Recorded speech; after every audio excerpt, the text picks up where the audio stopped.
And that's what I did on Strahd. I totally live streamed from session 0 on Strahd or from session 1 on Strahd. Hello, hello, hello, hello, hello, hello.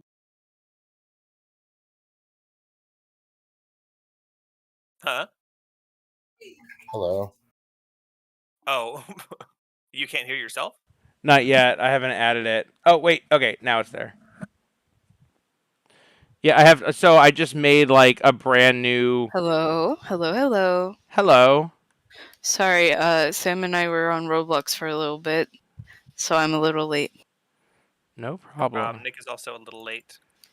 A lot late, and Haha, I'm late, I'm literally streaming a black screen right now. bruh. And the only thing it defaults with is desktop audio. I had to add my. Oh, my headphones are way too loud. Okay, that's better. Anyway, just to finish my thought, but this is pretty much. I mean, I've got all the other info I need. So your alignment is going to be your snap decision. It's like, what do I do in this situation? Well, I'm this, so I'll do this. But your what's more important is going to be things like personality traits and flaws and bonds and things like that. You might completely go against your general moral code for something that's very close to your bond or something that fits with your flaw.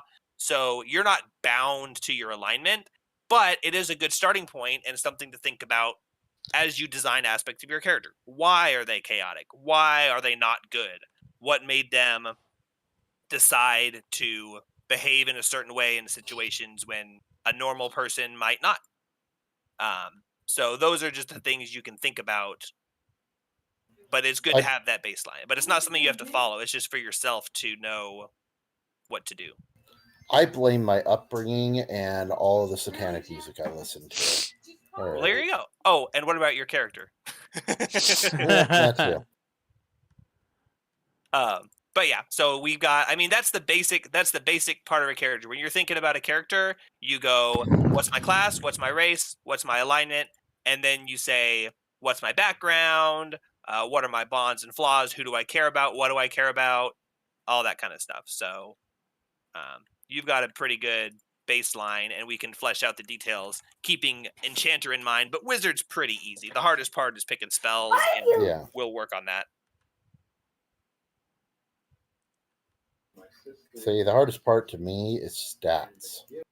Oh, well, hopefully that doesn't come up, because what we're going to do is roll stats, and we know what stats you want to focus on. And if you get worse than point by, which I'll determine based on the stats you roll, right? Then you can have point by, and I'll help you with that also. So let's see. Did anyone else have anything to say? I've been talking a lot. I'm gonna play Surfin' Bird because that's the appropriate theme song. Surfing Bird.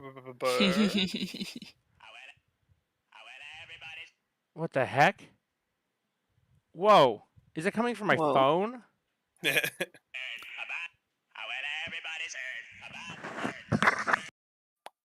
Bird, bird, bird.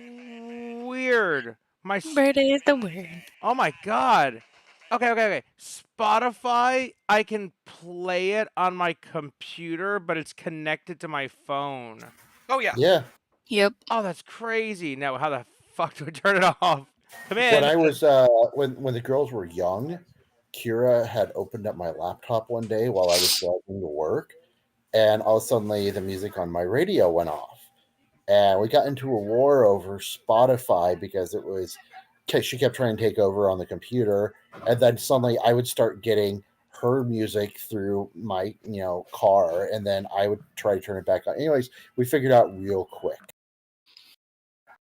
Okay, now I switched to a device, and it's Roku Express. It might be the living room TV. Can you see if Surfin' Bird is playing in the living room? Oh boy, I'm pretty sure. Yeah, that's. Well, I don't want to go out, but like, pretty sure that is. Nope, Noah can't hear it. Can you hear it at all? Do you hear it anywhere in the house? I wonder what Roku Express is. I wonder if it's Lily's TV. Who has a Roku? It's Lily's Late- TV. Bro- Lily Oh my just, god. Lily just So you walked could in just my cast room. random stuff to her TV. Yeah, you can cast other people's stuff like that. No, I was waiting Georgia, for like go you to ahead. get a message from Lane, and she's like, "What the fuck?" Hold on, come over here and tell me. I was just existing on my phone, and my TV was like, I wasn't doing anything on it, and I just heard something coming from somewhere, and I just like heard that song playing, and I was like, what the heck? And I checked the doggy backpack because I thought it was coming from me. Bud is the It actually scared me so bad. Yeah, I can play. Listen, I can do it on my phone too. Watch. If I connect to my phone. Oh, sorry, guys. But look, Hmm? That's what was playing.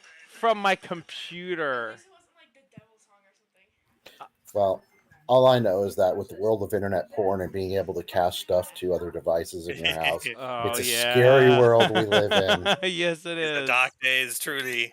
Oh, yeah, like the Bluetooth speaker in the living room. Yeah, don't play around with that God. shit, because Switch you'll to- be it should not I play it from my phone. instantly switch to any device without first notifying you and requiring a password. Yeah. Like, oh, that's weird. Something automatically Kid- connected. You're sitting there in a meeting a business meeting at work with the giant 80-inch TV up there, and everybody's just talking, and suddenly, bam, smack, slap, slap, smack, smack. Everyone's just sitting there and covered like, oh my god.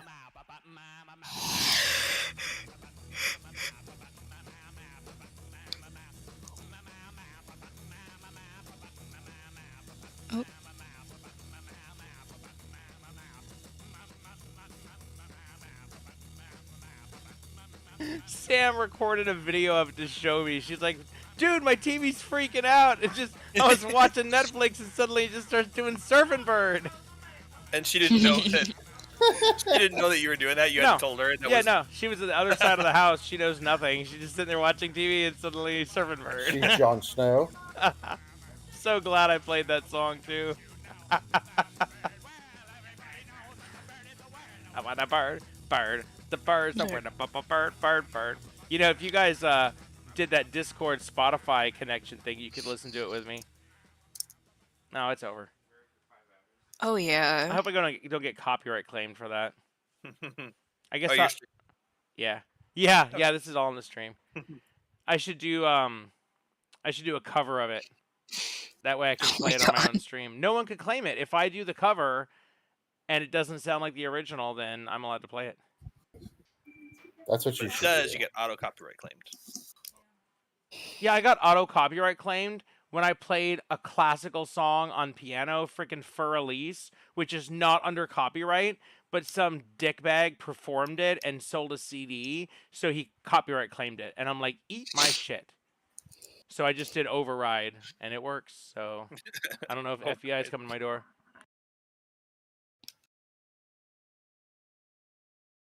Let me know when everyone's settled and we can.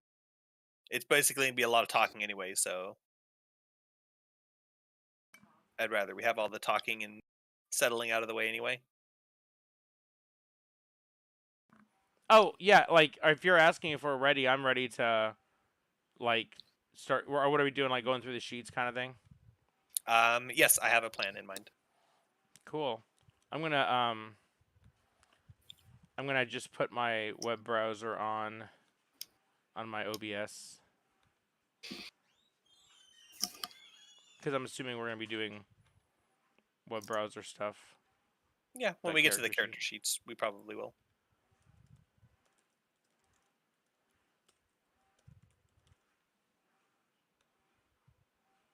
So yeah, I'm ready anytime. Okay, everyone else ready?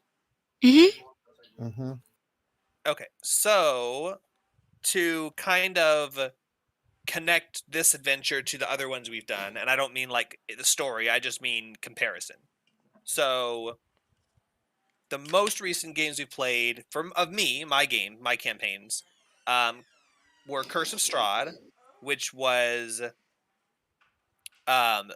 I kind of thought there was going to be a little bit more combat and dungeons and stuff, and then the more I read through the book, I'm like, this is a lot of talking and like political discourse and shit. Which Yeah, is and cool, but maybe was that fun? Was that fun? I Well, mean, there was it was vampire discourse. oh yeah, we fucked around in his castle for like weeks.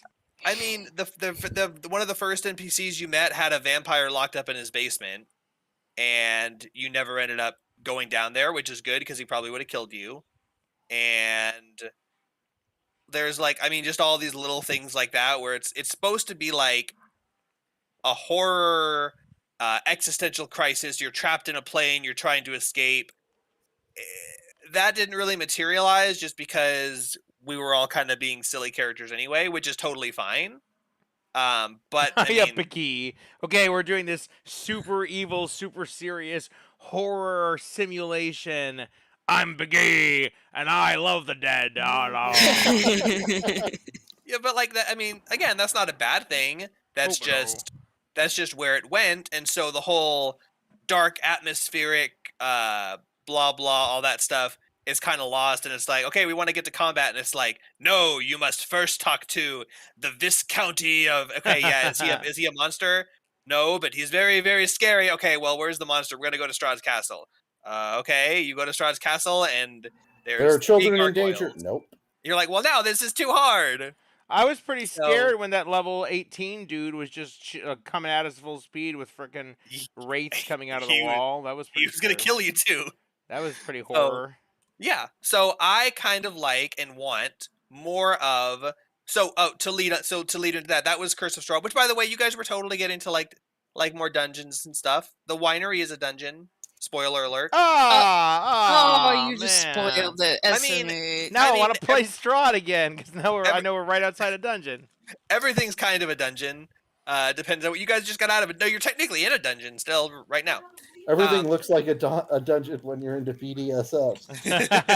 Oh my god. I'm sorry to play on that whole everything looks like a nail when the only tool you have is a hammer. Just so you know, I was just making a joke. Oh yeah.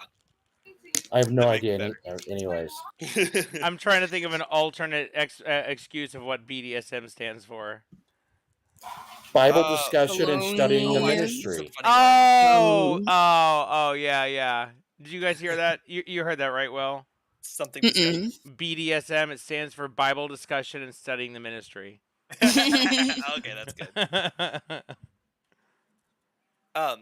But that was why. So that was the one shot that we did, which I wanted. Basically, I'm like, okay, Strahd is fun, but and I think you were probably the one that first suggested a one shot, or was that me? I don't remember how that happened.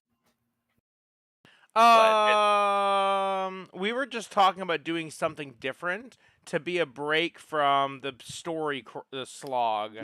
And the one shot was actually a lot of fun, and so really we're just trying to do that in more of a like, you know what's really fun is, ooh, what's this next room? Oh, what's this shit on the wall? Oh no, now it's burning my hand off. But like Strahd and even Avernus is like politics, religion. Oh wow, a politics and religion simulator. Exactly. So you have to have that stuff a little bit. So the one shot that we did, you have no backstory. It's just you're traveling together. Question mark. Oh no, a dungeon. So there's no real attachment to your characters. There's no real goals. No incentive to get treasure, because what's going to happen as soon as you leave the dungeon? You're going to beat the boss, and then the one shot's over. Yeah. So you have to have a good mixture of both of those. And Wizards has just done a terrible job of making any sort of combat or dungeons in their adventures. It's all political intrigue, NPC bullshit, and then they have a dungeon at like 5th level or something. So I should probably scratch all of that stuff off of my new character sheet then that I got from the one shot, right? I mean, you can keep it. I might implement it later. That would be cool. Maybe your previous characters walk through town and they're selling their goods because they're trying to get money, and I don't know, something like that. That's my backstory. I was walking through town, and this other character walked up to me and said, "Hey, I'm quitting this world. Here's all my gear." So exactly. There's a game called Braunstein, and it's one of the games that it never really became a game. It was kind of like a prototype, but ended up inspiring D&D, and it's totally what you just described. Like it's all about like intrigue in a city and you're a spy doing diplomacy and like all this bullshit. Because before that, when you played, you just controlled armies, and so every soldier was just a faceless drone. But then this other guy's like, wait, what if you're like the spies in the city trying to sabotage it before the troops get there? And then that ended up, that was okay, but then that ended up like one of the inspirations for D&D. Yeah. And it probably And that's- sucked, but it was a good idea. And yeah, D&D has slowly incorporated more elements like that. Like you said, it started as a big combat simulator, and that people were like, well, what if we actually want to play the characters and like do things in a world? And Gary's like, fine, if you don't want to just explore dungeons endlessly, I guess you can have some NPCs to interact with. But I definitely enjoy the combat and dungeons and finding traps and exploring and collecting treasure and having a purpose for it. So kind of what this one will be, which they give you the book and it has all this content in it, but really it is a sandbox. It is a big sandbox with sandboxy stuff, and it's like, okay, here's some stuff, go do things there. There is not a big story or anything like that. The Festival of the Sun that you guys did in Curse of Straw, that's like in the book. That's like, oh, this whole big festival thing, and it details what happens. There's not really anything like that. You're in a city and stuff's happening, and I can write stuff like that. I can make stuff like that happen, and probably will at some point to give some sort of incentive to do things. But really, it's just a big world, and it says here's some stuff, here's some characters, NPCs. They have a lot of detailed NPCs, a lot of stuff like that. But it is really, I don't want to say it's really important, but it is. You will have much more fun playing this adventure if you specifically imagine your own goals. And the cool thing is that it kind of allows you to do that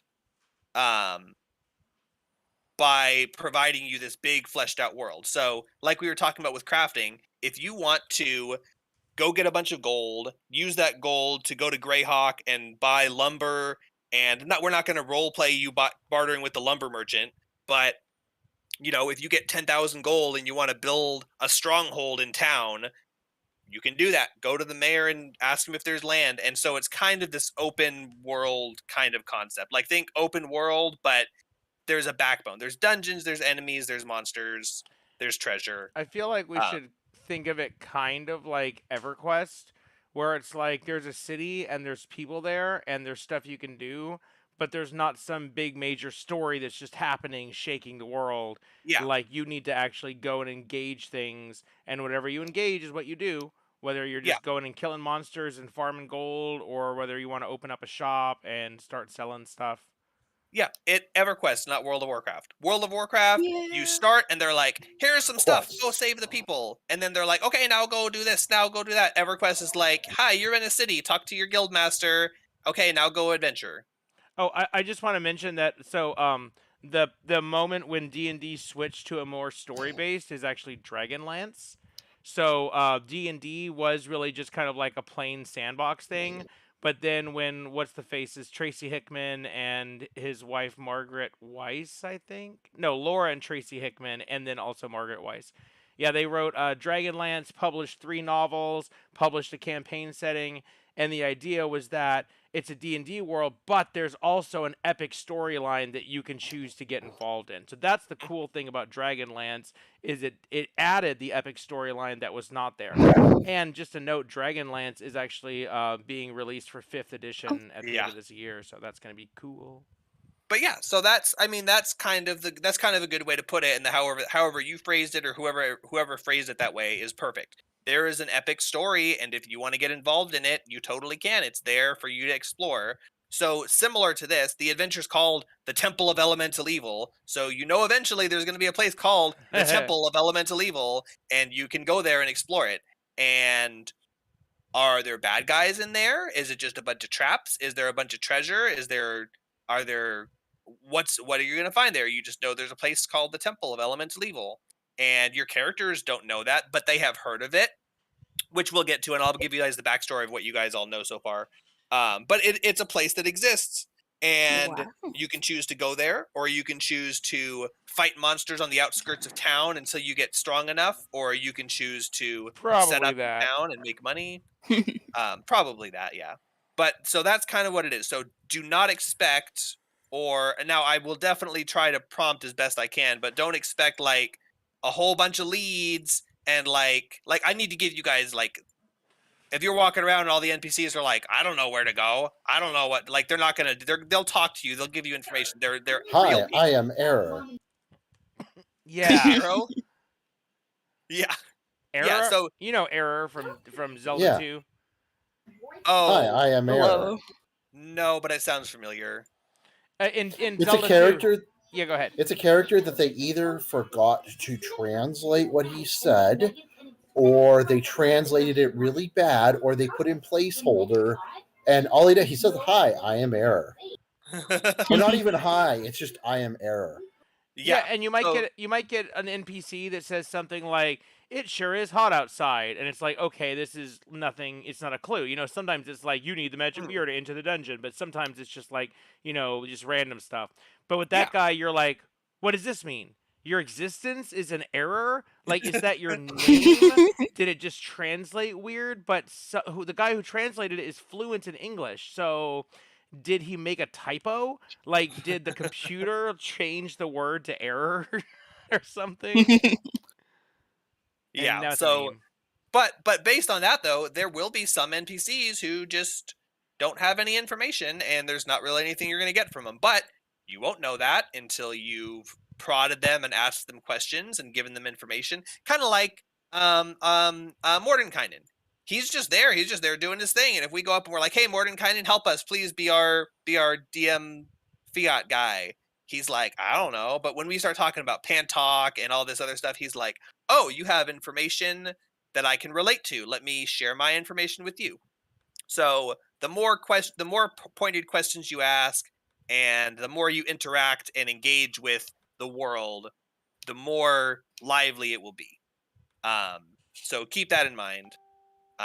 But that's kind of the overarching theme: is do cool things, and you can do anything you want with advance notice. I mean, you're not gonna start the first session and say, "Okay, I want to take 60 days of downtime and build a tavern," because I'm not prepared, and you're not going to get a tavern in 30 minutes of gameplay. But eventually you might, and I'll set you on a path to do that, and you can think about how you might want to accomplish that, and I might be able to help you think about ways you could do that. But yeah, so that's why I kind of wanted the characters to have more backstory than just a character sheet.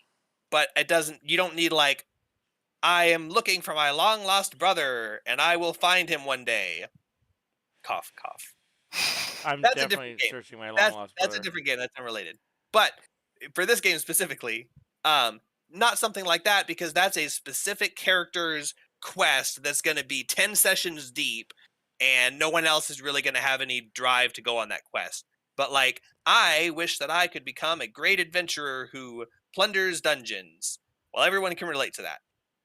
Yeah, Or eventually, I want to get riches and use it to build my own library dedicated to ancient magics. Well, you can do that, but that's going to be your character goal, not like a 10 session goal. That's Hey. like that's just what drives your character to adventure. To be fair, Kane is not as much searching for his long lost brother as just keeping an eye out.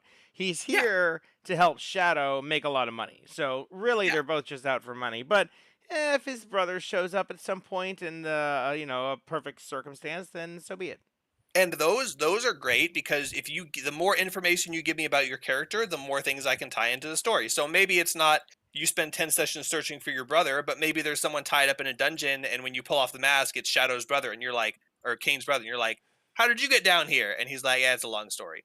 So you could have stuff like that happen if you give me the information to go on it early enough.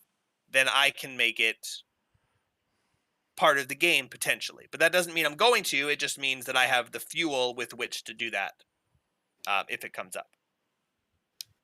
So yeah, that's all that. So basically, a kind of a mixture between Strahd and the one shot.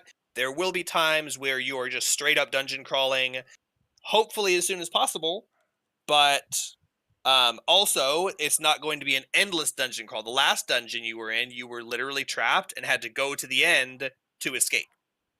When you get to dungeons here, it's going to be like you're out of resources, you don't know how deep the dungeon goes, and you're not even halfway through it yet. You might need to turn around and go back to town and recover before continuing back down. You know, secure with the money you have, use it to buy more food, things like that. So once you get to that point, those are things you can consider, and I'll kind of help you along with oh, maybe you should go back soon because you guys are almost dead. But that's the kind of the theme. Don't think of it as like, oh, it's a video game, we're just going to keep going in the dungeon, we'll just sit down and med and then keep going until we get to the end. Not necessarily on that level. But that's kind of the general theme. Are there any questions, suggestions, or concerns with that style? Or like, oh, what if I want to do, or how do I do? Any questions regarding that kind of stuff? No, I think you made everything pretty clear, and I kind of am looking forward to playing like that. Sounds fun. Okay, good. And Nick, Meh. I mean, we kind of already talked back and forth. And Brr, Zach, brr, brr. Zach. Yeah. does that all sounds good? Yeah. Oh, sorry. You just must not have heard me the first time, but I'm like snacking on dry cereal. So. Oh, you're fine. Hmm. Yeah, I didn't hear you, but it's not a big deal. Okay. Yeah, Oh my sorry, god, yeah. I want cereal now. I got popcorn here. Yeah, Oh, this, wow. this seems like it's pretty similar to the text game we've been doing, basically. So it's Yeah. like, but there's a little more to Yeah. it. So there's a dungeon, there's a town, there's other stuff, and really what we want to do is go into the dungeon and kill the boss, but it's probably not going to be that simple, and there might be multiple bosses, and maybe Yeah. there's a boss in the town, and maybe there's some other stuff going on, so whatever we choose to explore is how we move forward. But probably what we're going to do is hang Giggity. around, get established in the town, and find some low-level areas to like level up, and maybe when we're like 3 or 4, then we go check out the temple. Yeah, but maybe you don't know where the temple is. Maybe your adventure that you're trying to that's allowing you to level up is looking for clues to the temple, Yeah. searching around the countryside, you know, talking to people, things like that. And if you don't have any leads, maybe ask around town. Say, "Oh, hey, we found this this old ruin in the forest, and we don't know what it is. Have you heard anything about that?" And they're like, "I haven't heard about it, but try asking the old man over in the corner there." You know, something like that. So NPCs will have information or lead you towards information. But yeah, generally you will have choices, but they're not going to be clear. It's not going to be like a railroad, like a split path. It's not going to be like you must choose between this path or this path. It's what do you want to do? Like when you're in a battle or something, it's not which mob do you attack, it's what do you do in that situation. Do you want to run towards the mob? Do you want to cut off their escape? What do you actually want to do? And that extends to the metagame too of what do you want to do to achieve those goals. So that's pretty much it as far as the theme and stuff goes. It's a mixture between a Strahd, talking to people, visiting towns, and a dungeon crawler, but more heavily focused on dungeon crawling and stuff like that. With those, oh, go ahead. Anyone? No, Sorry, I saw wasn't. microphones popping up. I was making sure. I have this new Discord thing where it shows me the people's names, and I'm not used to it. So, with that in mind, I have a couple of things to go over, which are going to be either similar or different to how we normally do things. And keep in mind that I also had a big list of stuff for Strahd, and none of it ever ended up material. I was like, and when you guys encounter a monster, I'm going to have you roll checks for it to see if you know what it is, and then I'm going to record the information you got so that next time I'm not bothering with any huge bookkeeping or anything like that. But there are some systems that I will potentially implement if you're interested in them and bring them up. I'm not going to force you to use or do anything, but I'm going to present you some options of things that can be done. Trade skills. And- Trade skills. Basically trade skills, but yes, that and other things. But there's also a couple of mechanics since we're doing experience, which is something we had tried before and then never ended up doing. Again, because the published adventures suck. We're on YouTube. I can't say the word I was going to say. You can, but Nick will get demonetized. Does anyone, I know Will won't remember this, do either one of you remember, I know we've talked about it before, Keep on the Shadowfell? The one with Big E DMing. No. It was a big dungeon crawl. Big and E there has were- DM'd? Yeah, That's he DM'd, crazy. Those were the He DM'd one days. session, killed us Oh all, my, and he what? had to give us a freebie because I prayed to my god and was like, okay, well, you TPK'd us at level 1, good job.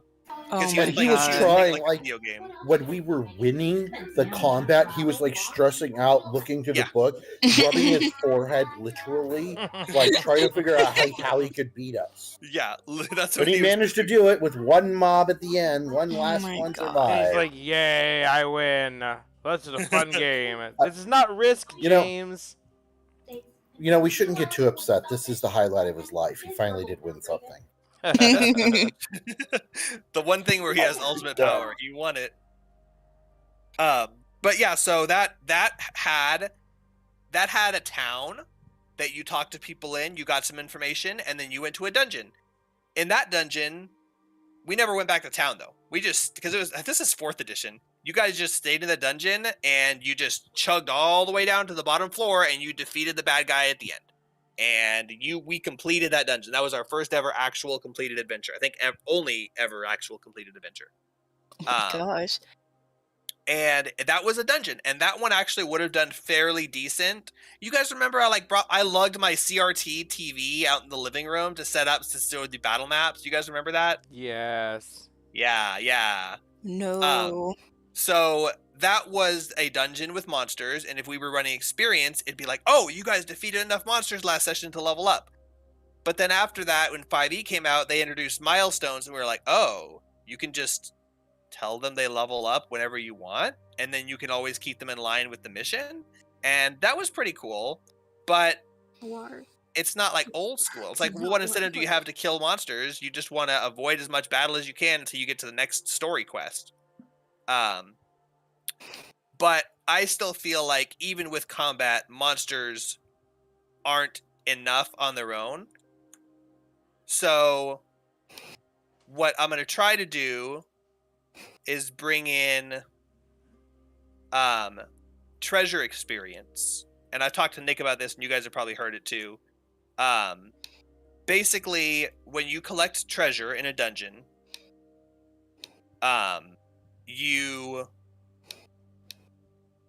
it's not your treasure until you've actually returned to town with it. It's still in the dungeon because you might die on the way back to town. Once you return to town and either put it in your stronghold or put it in your room in the inn or something like that, once you have secured that treasure, it's yours and you gain experience for it. And I haven't 100%, I'm going to have to do a little research, but I want to say a 10-to-1 ratio. I want to say for every 10 gold that you collect, you gain 1 experience.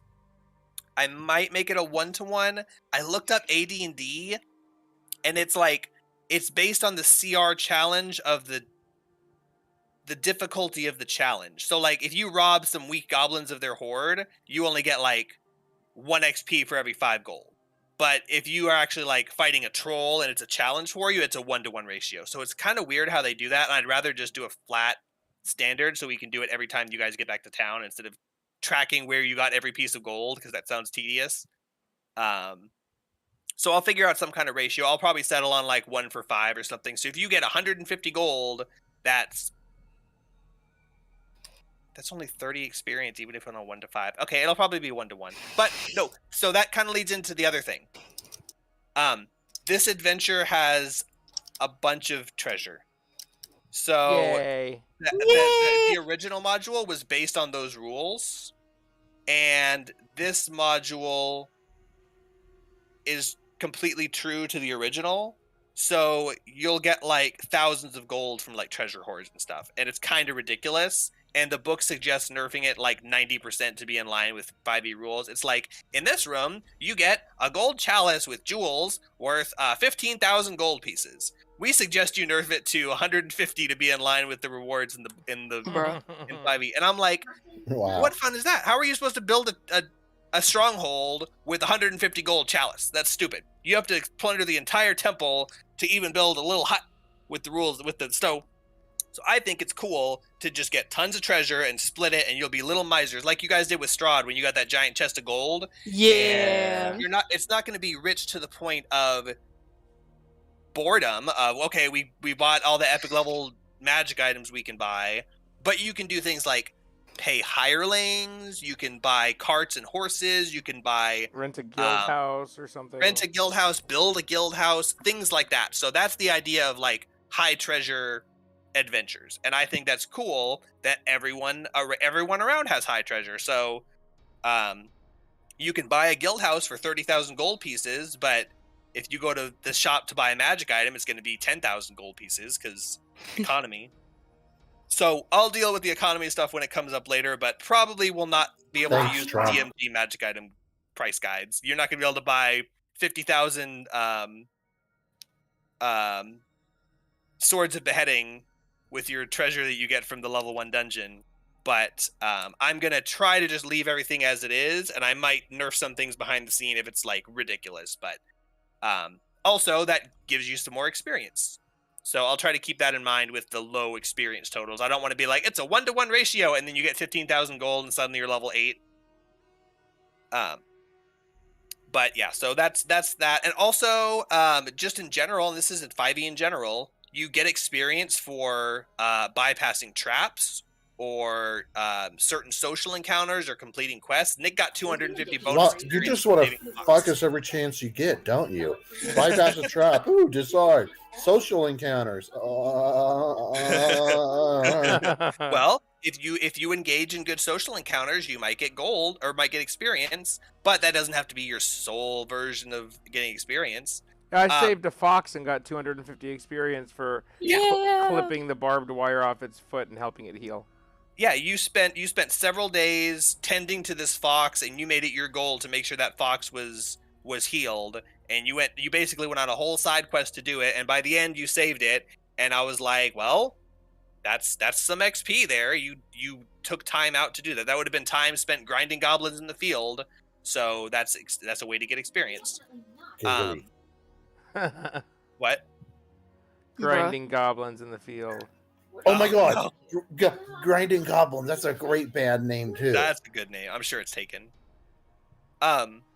So I said traps. So if you're like in a dungeon, like that you see, if we were doing experience, that big fire trap that you guys went past, Zach probably would have gotten some bonus experience for figuring out the puzzle, and everyone would have gotten experience for safely passing the trap. Well, I say safely, except Zach got burned in the face a couple times. But I that was counts. testing it.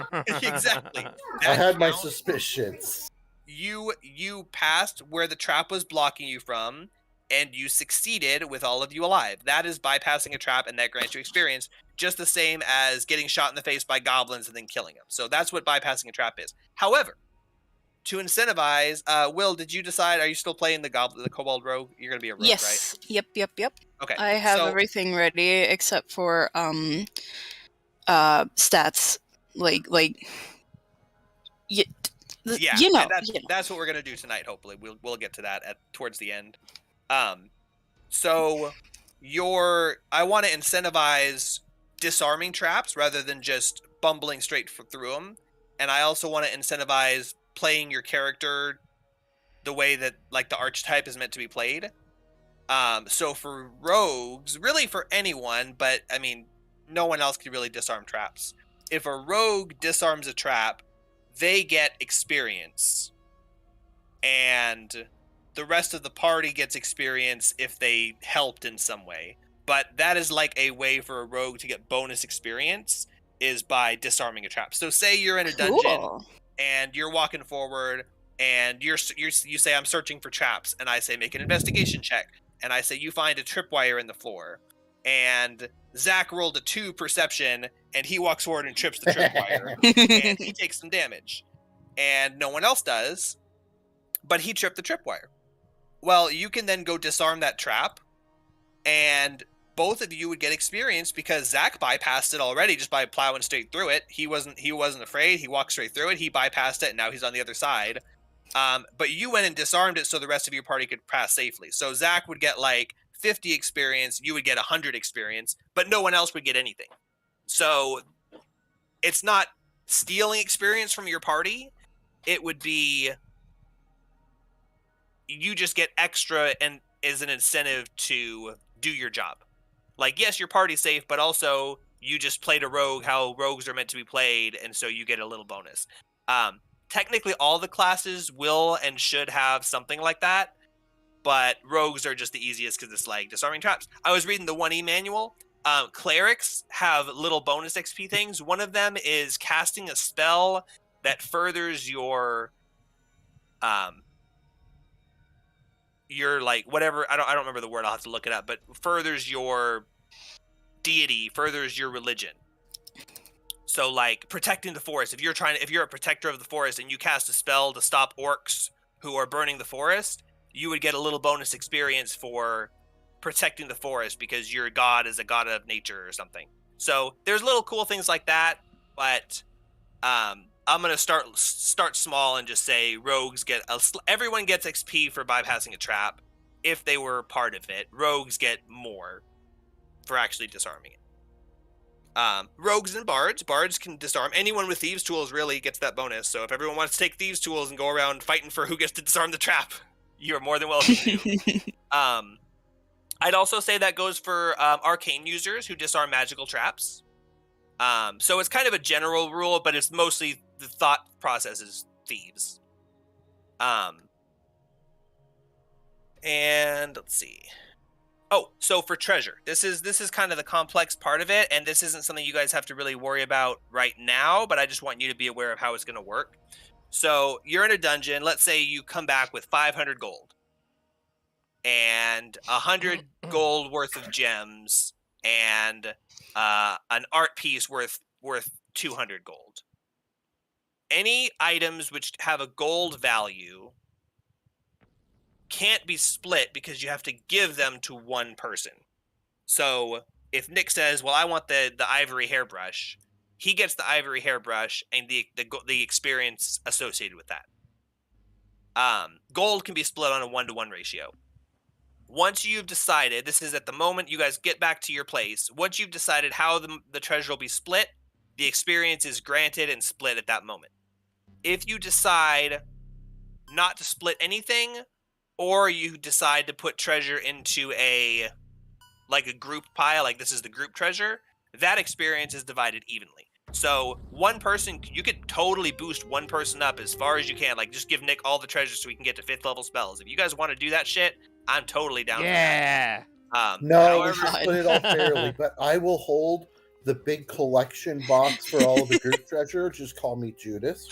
But yeah, that's the thing is, so where the treasure actually goes and who gets credit for collecting the treasure are two completely separate things.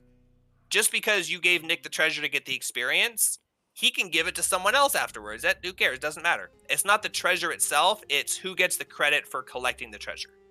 And that's between you guys to decide. And that's what's decided at the time and can't be changed afterwards. But that doesn't mean that that Zach can't give Nick's character money to buy something because we already assigned it. It's not permanent gold to that character. It's just someone has to be credited for getting that treasure. It's credited at the time it's collected. Afterwards, it goes into your character sheet. It doesn't matter. So we'll keep track of how much gold your character physically has and like where it's kept. But we'll also keep track of how much gold the party earned during an adventure, and then determine how that's split after you get back to town. Does that make sense? I think so. Okay. And that's, again, you don't have to remember those details. I'm not going to question you on it later. That's just kind of the idea behind treasure for gold. So it's not everyone gets a little bit of experience for all the gold. It's who gets the experience for what treasure. So that would be a 1-to-1 ratio wouldn't be bad. If you guys get 500 gold in an adventure, that's 500 split between all of the characters, which is 5 characters. So that's like killing the level 2 monster or something. Yeah, it's like one extra encounter for the whole little excursion. Yeah, so I'll have to look through and see what kind of treasure, and I might just adjust it on the fly. I might just say 1-to-1 ratio, and I'll adjust things so they're not too ridiculous. But yeah, so treasure for gold. That's going to be one of the big driving forces: is kill monsters, route monsters, bypass traps, disarm traps, and collect treasure. Gold. Very fits a rogue lifestyle. Very treasury, very disarm trappy, very nice. Exactly. It really is. It really is. I mean, it's original D&D is really a rogues game, and I think they're also the fastest leveling class. Like, I don't know why everyone's not just a rogue. Yeah. Fine, I'm going Because- to be an arcane trickster. You convinced me. Because they have the same hit points as a wizard, and because Oh. their weapon is like a D4 or something, like they literally can't do anything. And at low levels, all of their skills are like 10% chance to succeed. So literally, that's like rolling what, an 18 or higher on a D20, but they don't have any level caps, so you can just keep leveling them up forever, and they level really fast. So the idea is that your rogue gets higher level than everyone else and is doing skills like a boss. And rogues were basically in AD&D, they were basically the only skills characters. Skills didn't really exist except for what rogues could do. And then Monk was created and could do everything the rogues could do, and have better HP and can fight better. So, and yeah, just to be clear, they were thieves back then. There was also an assassin class, which was totally separate. But then in second edition, when they were trying to pander to the parents, they got rid of assassin class, which were also like poisoning people and shit, not just like doing massive damage. And then, Excuse me, can I interrupt for a second? I have yeah. a question. Do we have to take notes on this? Will it be on the test, Professor Gygax? Yes. Remember, it's recorded, so we can quiz you at any time. Anyways, please proceed. Sorry. So in I love the history stuff. I was just making a joke because, you know. That's okay. No, it's good to know the history, because Jake's going to pull some weird shit, and then you're going to be like, what, why are you doing that? And he'll be like, well, you see, because an original edition of Dungeons & Dragons, like when I used to play Yu-Gi-Oh! Against you guys, and it was all TV episode knowledge, and I didn't watch the show, so I didn't know how to play the game. And that is exactly how Jake sounds, by the way. Good imitation. So in 5th edition, the rogue class has 3 options for specialization, and one of them is thief, and the other one is assassin. So they kind of brought back the 2 different classes, both as a rogue. So a rogue is like a combination of thief and assassin, and then you just pick what you specialize in. Or you could do arcane trickster if you want to be good. Yeah. The end. Yeah, because you don't want to be a thiefy, assassin, poisony rogue. You just want to do magic and be cool. Yeah. But still be a rogue. I've actually stopped and I'm thinking about it. I'm like, that actually, because, you know, the description for an arcane trickster is a little bit more Loki-ish than I am, but it still fits what my character wants to do. Yeah, you could if you want to. And I'm like, but wizard, that's why I keep looking around. I'm like, wizard just doesn't feel quite exactly right. It makes sense, but how I'm wanting to play my character, she's not serious enough to have been a wizard, I don't think. If you're thinking EverQuest Enchanter, 100% that's wizard. But if that's not what you have to kind of pick a theme and go to it, because you can't be a casting magic wizard and also arcane trickster thiefy guy. You can't be a thief and a cleric and a rogue and a warrior. It's just not possible. But if you're getting ideas, that's totally cool, and you can go with that. An arcane Always gonna have trickster more than one rogue. would basically be a rogue that's sneak attacking all the time as your main source of damage. Just trying to get advantage and then sneak attack. But as an arcane trickster, you also get a couple of enchantment and illusion spells. So you don't have that many spells you can cast, but it's one of those things where it's like, oh, I'm going to pop a Tasha's Hideous Laughter to disable this enemy, or sleep, or something like that for like a crowd control or whatever before you run in and start attacking. So mainly you would be fighting, but you can, when I thought of Arcane Trickster, I thought of like, you're not going to like this, but Shaco from League of Legends, you know, like, like that. Well, thank you for killing that bone. That's how I was looking at it, but there's lots of other examples of that archetype. But yeah, that's how it would be. Mainly, you would be doing No, I'm good. and sneak attack is especially like bows from a distance. You Yeah. think about sneak attack as, oh, I'm going to backstab him with a dagger, but actually usually you're hiding from a distance, waiting for your friends to melee, then you pop out, shoot an arrow, sneak attack. So if you want to do like like bow sniper most of the Ooh. time, and then with some enchantment and illusion spells starting at level 3, that would be Arcane Trickster. All right, we'll just scrap that. I was just thinking about it for a minute. Sorry. Please continue, guys. So we're gonna have 2 wizards, Pantog, and I should just not play Pantog and play Jacina because I want to play 2 characters. I should just play Jacina, but then there's only 3 of us, and I feel like it'd be more balanced with 4, so that's why I'm playing 2. But it's gonna be funny when we find like a spell book and me and Zach are fighting over it. Yeah. It'll be like, you that's can your scribe. alt. I don't think it's limited. You can scribe from each other's spellbook. Oh shit! 2 wizards is the best you can have. Oh, but no one wants to shit. play wizard. We could totally scribe from each other's spell books and double our spells.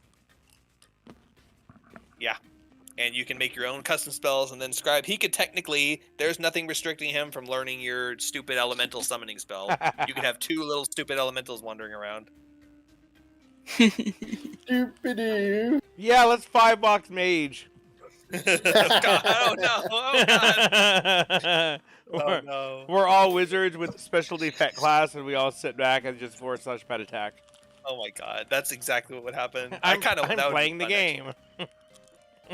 It would be just as powerful as in EverQuest. Remember when that guy said in out of character with 4 accounts at once? That's because you trained me first, and we were like screenshotted because he was like, it's not illegal to multi-box if you're using 6 separate physical computers, and it's like right back. bullshit. You're running 6 physical computers. It is Yeah. illegal. That's what TrueBox is. You have to have run the separate computers, but on this server, you're only allowed 2 accounts at a time, regardless of how many computers you have. But there's no. Oh, okay. So it's against the rules anyway. But there's Yeah. no way he's running 6 computers. And then when he No, says he's 4, not. No. when he says the same thing on 4 accounts at once, clearly that's 1 computer and he's just multi-boxing. Yeah. And he shut up. He shut up about. He's not bitching about a train, dude. He's got a whole team of mages, and Divin kills him. Oh, boo-hoo! You trained me. You trained me. That's what happens when you try to control 6 characters at once. You just Yeah. can't do it. Yeah, yeah. Well, it's not my fault. You couldn't pay attention. Why? You couldn't escape. Why you bad, bro? I didn't talk much trash though because I didn't want to give him stuff to seed the report with. Yeah. Exactly. Because once I start trash talking him, I'm gonna start admitting stuff. I'll train your ass again.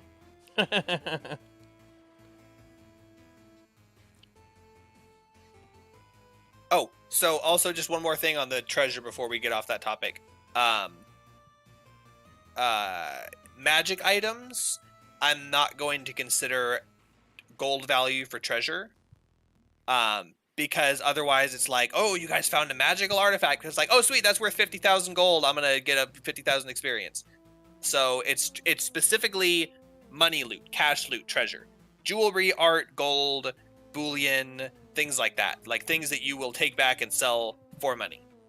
You can certainly sell magic items for money if you can find a buyer, Oh, but they're yeah. not going to count that way for experience. Yeah, just to be got clear it. on that. Yeah, that's mainly for us to use. We're not to get it Yeah. selling to get XP. Yeah, when I give you like a treasure hoard and I say you collect 17 ambers and 150 gold pieces, that's what I'm going to be writing down on my tracking list to determine how much 17 experience. ambers. I don't want that much shit. Exactly. Do you want it or do you want to leave it? They're only worth 5 gold apiece, but can you carry a sack of rocks? A sack of amber turds. Oh, amber turd. That's why I said I don't want that much shit. Okay, that's probably why I picked that gem randomly. Probably. It's on my mind. Let's see. Will, are you back yet? Okay. Just making sure, see where I'm at. We've gone through most of the stuff on my list. Let's see. Okay, yeah. When they get back, I've got a couple other things to go over, and then we'll talk about like actual gameplay stuff and start working on that kind of stuff.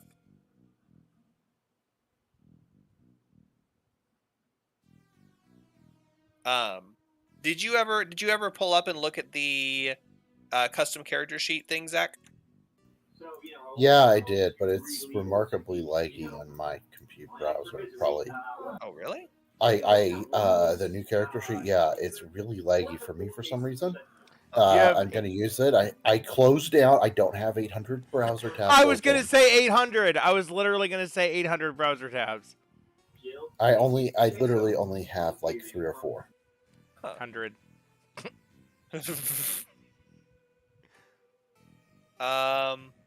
Okay, close to 20. Does Google Sheets normally lag for you, or is it specifically?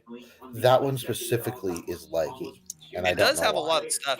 Did you make a copy of it, or were you just looking at the main one? Yes, I made a copy of it, and my copy like even loads slowly.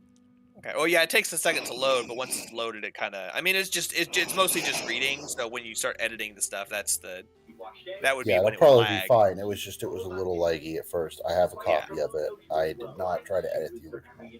Okay. It Well, is- yeah, we'll do It that. is a little laggy, even on my Yeah. computer. I'm looking. I mean, not like I have some beast or something, but I'm just saying like it's a little laggy for me too.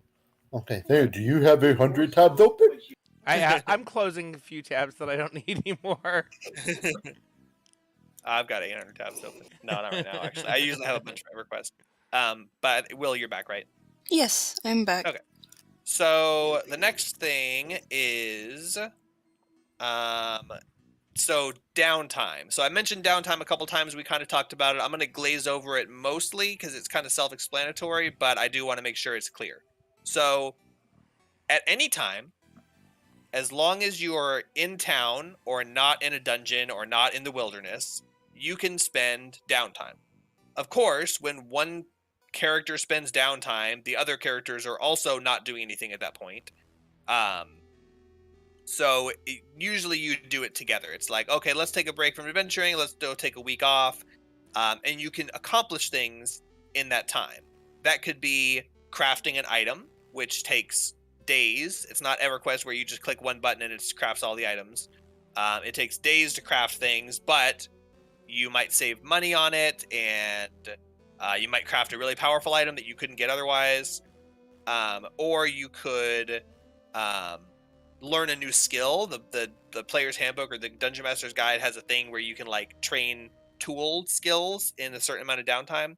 So that's downtime. The reason that's important, other than just like spells or crafting and stuff, is when you gain enough experience to level up, you're going to have to spend downtime to gain that level. So when you guys go on an adventure and you come back and you're going to be level 2, you have to spend 10 days in town training, practicing, writing spells, doing things like that, which is all going to be hand-waved, but that's required before you actually are able to gain the benefit of your next level. If you are able to, this is not a you always will be able to, if you have made friends with an NPC who is a similar profession to your class that you want to go into, you could ask them to mentor you, which would reduce the time in half. So if you normally would spend 10 days, you spend 5 days being mentored by them instead, which means you could spend the rest of the time doing something else, or just end it completely and not have to spend more time. There's plenty of NPCs. There's clerics and rogues and rangers and warriors and wizards. So as long as you find someone who kind of fits your archetype, you could potentially ask them to be a mentor for you. It doesn't have to be like your long lost old such and such. It's just someone who has your same abilities who's willing to train you. You also have to pay gold, which again, with how much gold you're getting, it's not going to be a problem. You pay gold for downtime for training, and that is the cost of living and training and resources and things like that. And it's just generic. It's not like I'm not going to explain why every class takes the same amount of gold to level up. But that would be determined by your mentor. So if you train under, for example, Nick trained under Fendikar, and Fendikar didn't charge him. Yeah, did you notice he didn't charge you any money? Oh yeah, He- yeah. he- Awesome. He trained you completely for free, but you had to go seek him out, and spend extra time looking for him. But he gave you the training for free, and then you got your training. So, yeah,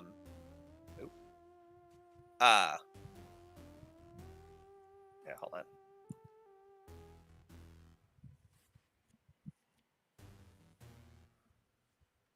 So that's kind of the thing. It's not like, okay, you're gonna level up, go find your mentor. It's if you have access to one and can find one, then you get a little bonus for befriending someone.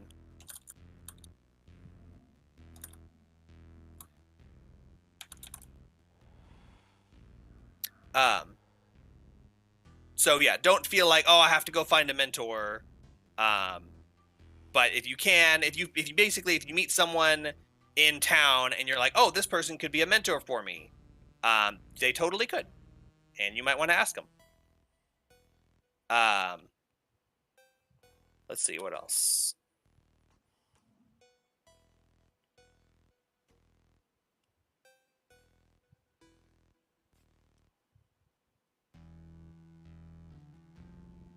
Sheet. Okay, that's it. So, downtime is, yeah, anything. So crafting would be downtime. Spell crafting, that's the other thing. I was trying to find my notes here. Spell crafting is going to be a big thing for all casters, but specifically for wizards. I'm not going to get into the details of that system right now either, but basically during your downtime or the 2 free spells that you get, you can make your own spell. And the details of that will be worked out between you and me, and with preferably as much input as possible from you, but I'll make it adjust to fit a spell. So things, if you want like an enchanter mesmerization, there's already a spell for that, hold person. If you want an enchanter color flux, there's already a spell for that, it's color spray or whatever. But if you want a totally unique spell that doesn't exist, then you would suggest it, and I would help you work that out, especially for wizards. Illusion Dark Elf. Oh, sorry. Yeah, well, that would be change shape or whatever illusion. So yeah, there are actually there's one illusion spell in D&D, and it's all of them in one. Disguise self. Yeah. So yeah, that's what downtime is, and that's so it'll be like you guys go on an adventure, and then you come back to town.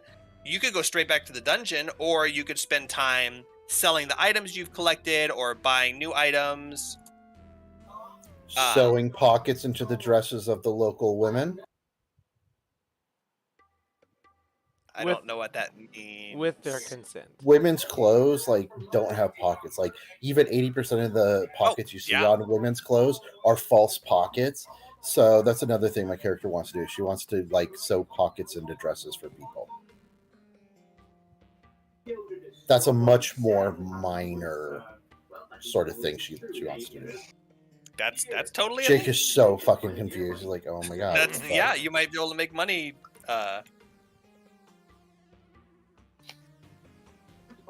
Making pockets for women, and then eventually the women will be able to rise up against the patriarchy because now they can carry shit. You could make money on that though. Like if you can convince people that they need pockets, you could totally spend time cajoling around town and convincing people that they should buy your pockets. But yeah, so that's downtime. So crafting kind of goes in hand with gathering, and I'm not going to flesh out a whole bunch of systems for you guys to go, we'll do that. We might do that later. Like EverQuest, where it just has this whole system and people just make one item until they're max rank. If you guys want to take up a craft, or you have a leather worker's tools or something like that, then you are welcome to discuss in ways in which you can use that. If you want to like gather herbs or something like that in the field, the main things that I would want to focus on specifically, what I think isn't utilized enough in D&D is poison crafting. there's like one poison, and it's like your weapons deal 1d4 bonus damage the next time they hit, and that's stupid. I want poisons where you can like poison a weapon that lasts for the next hour, and every attack you make has a chance to paralyze the target or something like that. Maybe after you've attacked 5 times, it wears off, but but that would be entire. You're not gonna be able to go to the poison store and buy some poisons. You're gonna have to gather the poisons in the field and make your own to craft.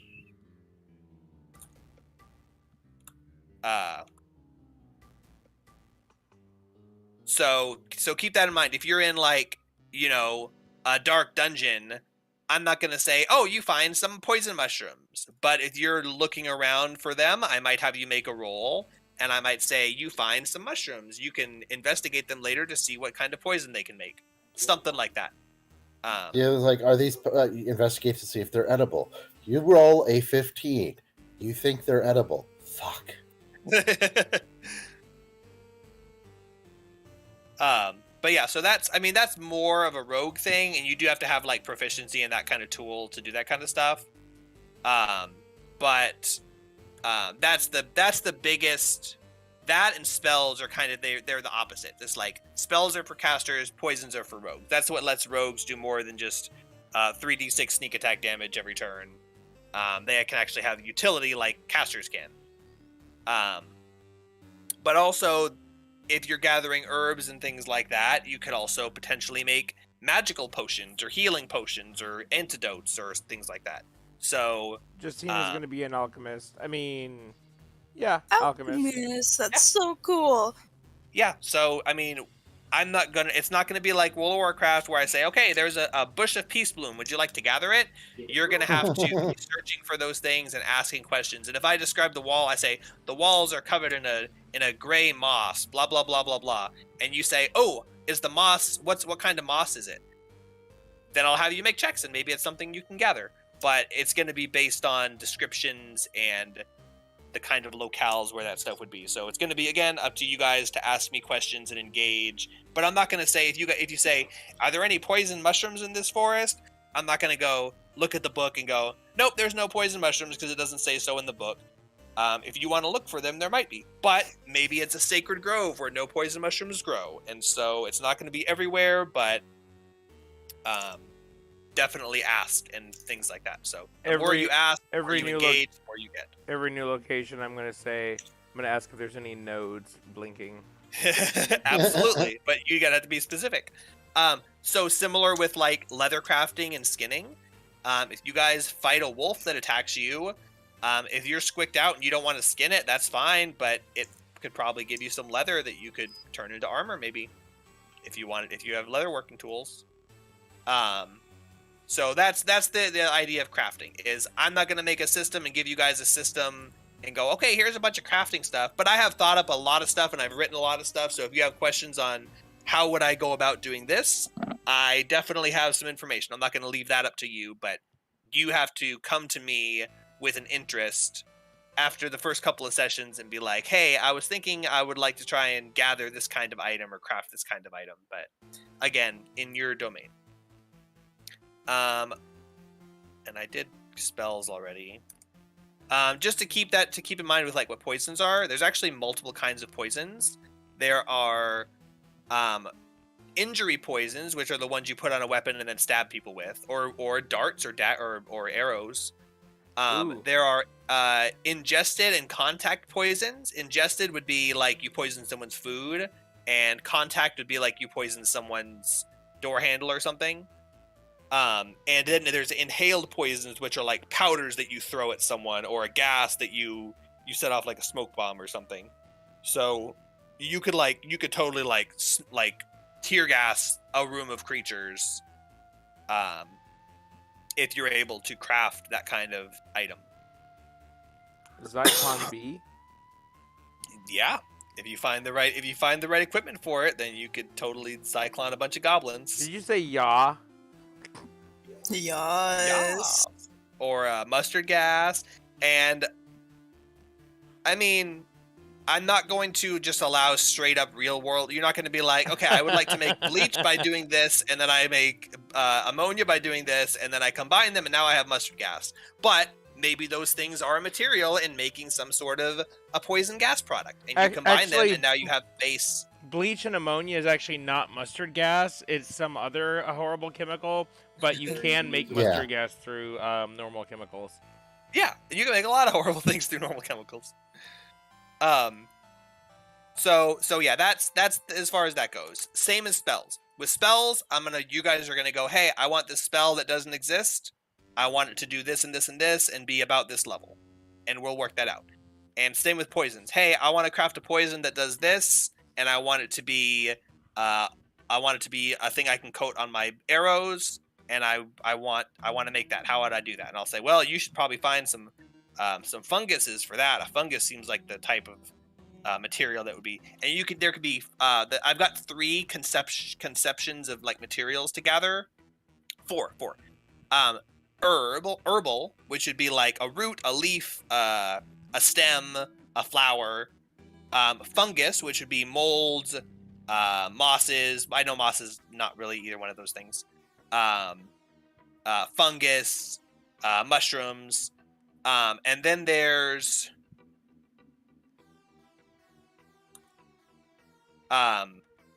animal products. So like snake venom, spider venom, basilisk spit. And then the last one is mineral products. So like anthrax. Anthrax? No, that's a.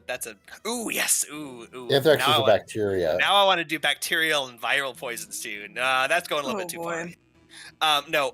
What was I thinking? What's You the cast one? Ebola all over your niggers. What's the one they used to make insulation out of? Asbestos. Asbestos is a Yes, mineral, asbestos. and when it's inhaled, it horribly irritates your lungs. So if you could find asbestos somewhere in a rock and powder it up and crush it up, you could use that as a dispersant to make some sort of inhaled poison that burns your lungs. So there's those multiple types of ingredients that you can find, and they're all over the world. So ask and you shall receive. And if you can convince me to give you an item that has an effect, and then later you tell me, oh yeah, by the way, this thing in real life does this effect, I'm gonna go, well, yeah, that would probably make a pretty good poison then. I wish I hadn't have given it to you. So yeah, just I want that to be clear, that poisons are the rogue equivalent of spells. So if you want something cool, you could probably make a poison to do it. Cool. And same thing with like alchemy potions and stuff like that, but I'm not going too much into detail on that. And for Zach, same thing for alcohol. It might not create magical effects, but maybe you'll drink a beer that makes it so you're numb to cold damage for the next 3 hours, and you take resistance to cold damage because you can't feel it. Or you drink a beer that makes you feel really smart, and you get advantage on charisma checks for the next 30 minutes. But disadvantage on intelligence checks or something, Probably some disadvantage on intelligence checks. Yeah. So yeah, things like that. Like you guys can craft things, but they're not in a book, and they're a potential thing that could come from thinking about things and asking and talking about things, but they're not just going to be there, and you're not going to discover it and go, aha, I discovered this recipe, because it doesn't exist until you ask about it. So yeah, that is as far as the obscure concepts go. So does anyone have anything to add, a comment, question about that at the moment? Those systems. Okay, so Google says that ammonia and bleach make chlorine Chlorine gas. That's right. But Yeah. well, but it also says mustard gas, and it also says phosgene gas. But then this other thing says chloramine. So I think scientifically it's different, but effectively it's very, very similar. So Google says, "Oh, this is mustard gas," but I think it's technically another toxic thing. Maybe it's kind of like when you look things up on Alakazam, and it's like used in different trade skills, but you're not a premium member, so it doesn't give you enough information, and so it's like, Yep. all I have to do is mix these 2 chemicals to get mustard gas. Oh no, there's other steps that I can't see. Probably, maybe like the government doesn't want that to be really easy for people to find out. I'm googling how to make mustard gas, So I need And to now make you're on sure a special Make government sure you use list. incognito. I have video proof. Tor browser.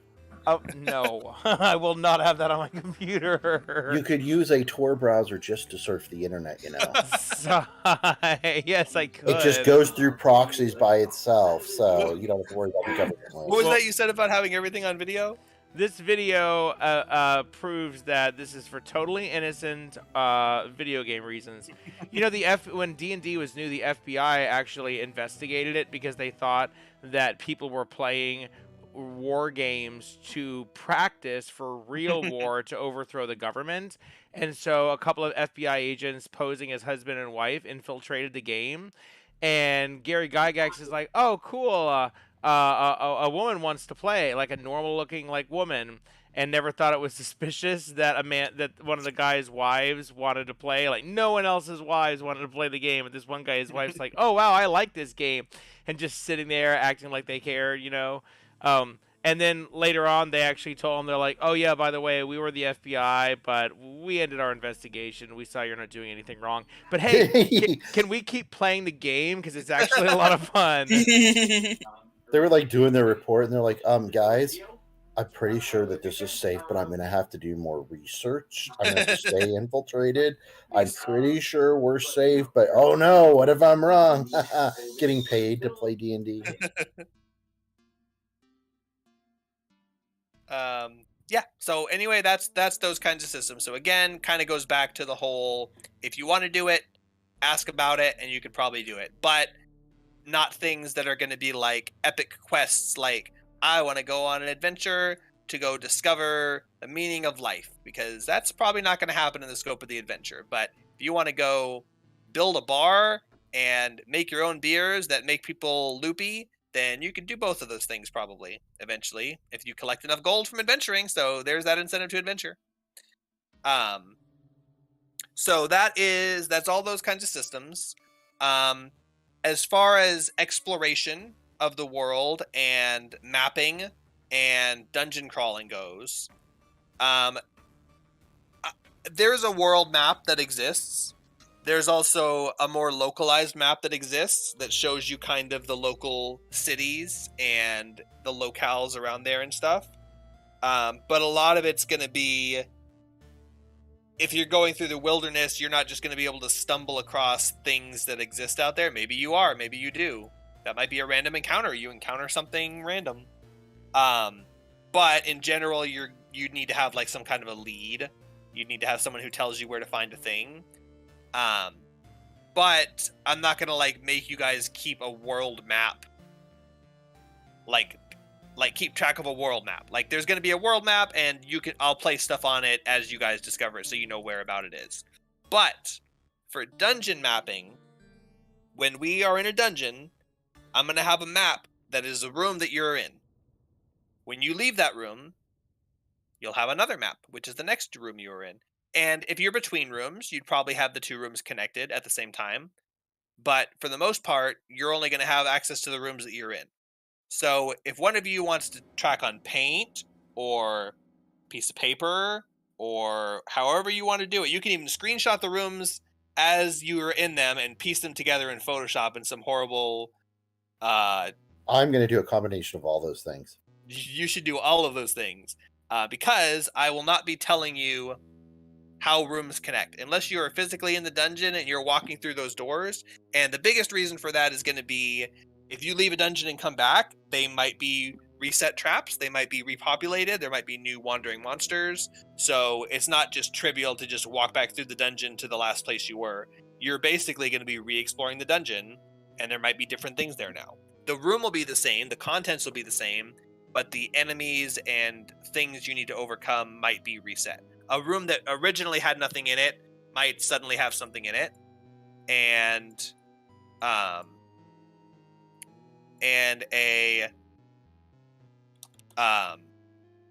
room that you killed stuff in might have more stuff there. So keep track of that. And I mean, I'll give you some gimmies at some point.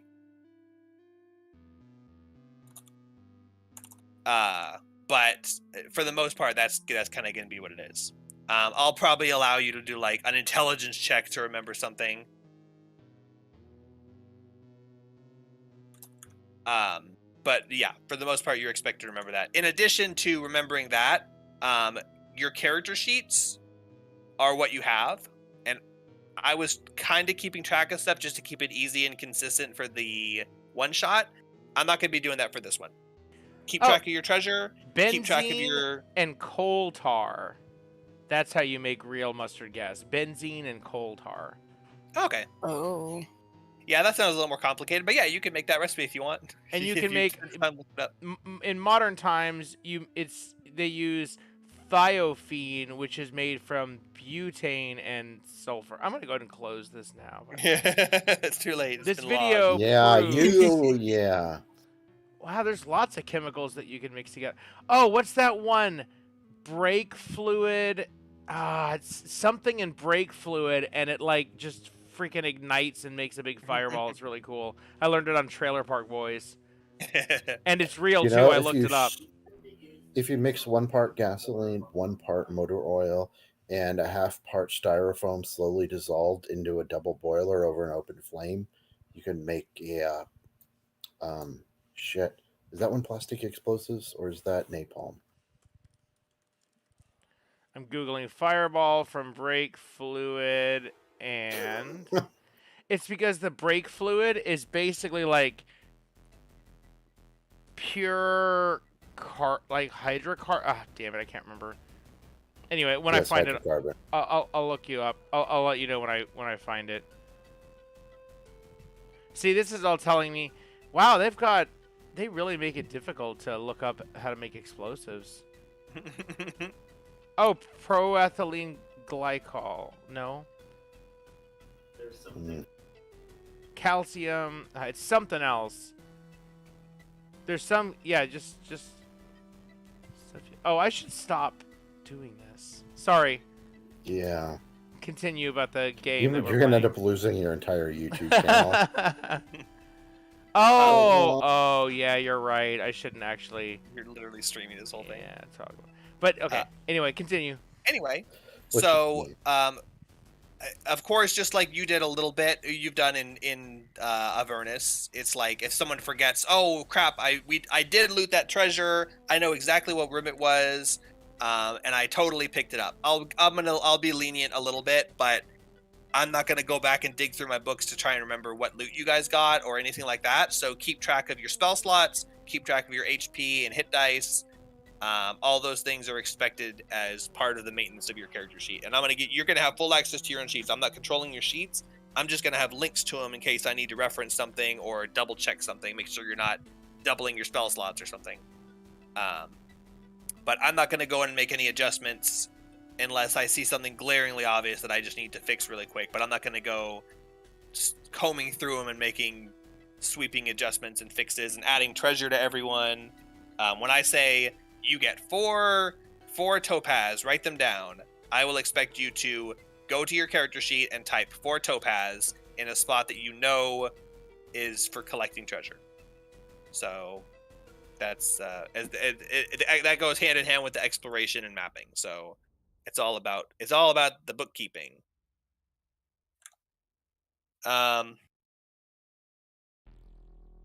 Yeah, and that'll be we'll use the character sheets. You guys can make your own character sheets, paper or whatever, however you want to track them. But the official version is the Google Sheet document once we get to that.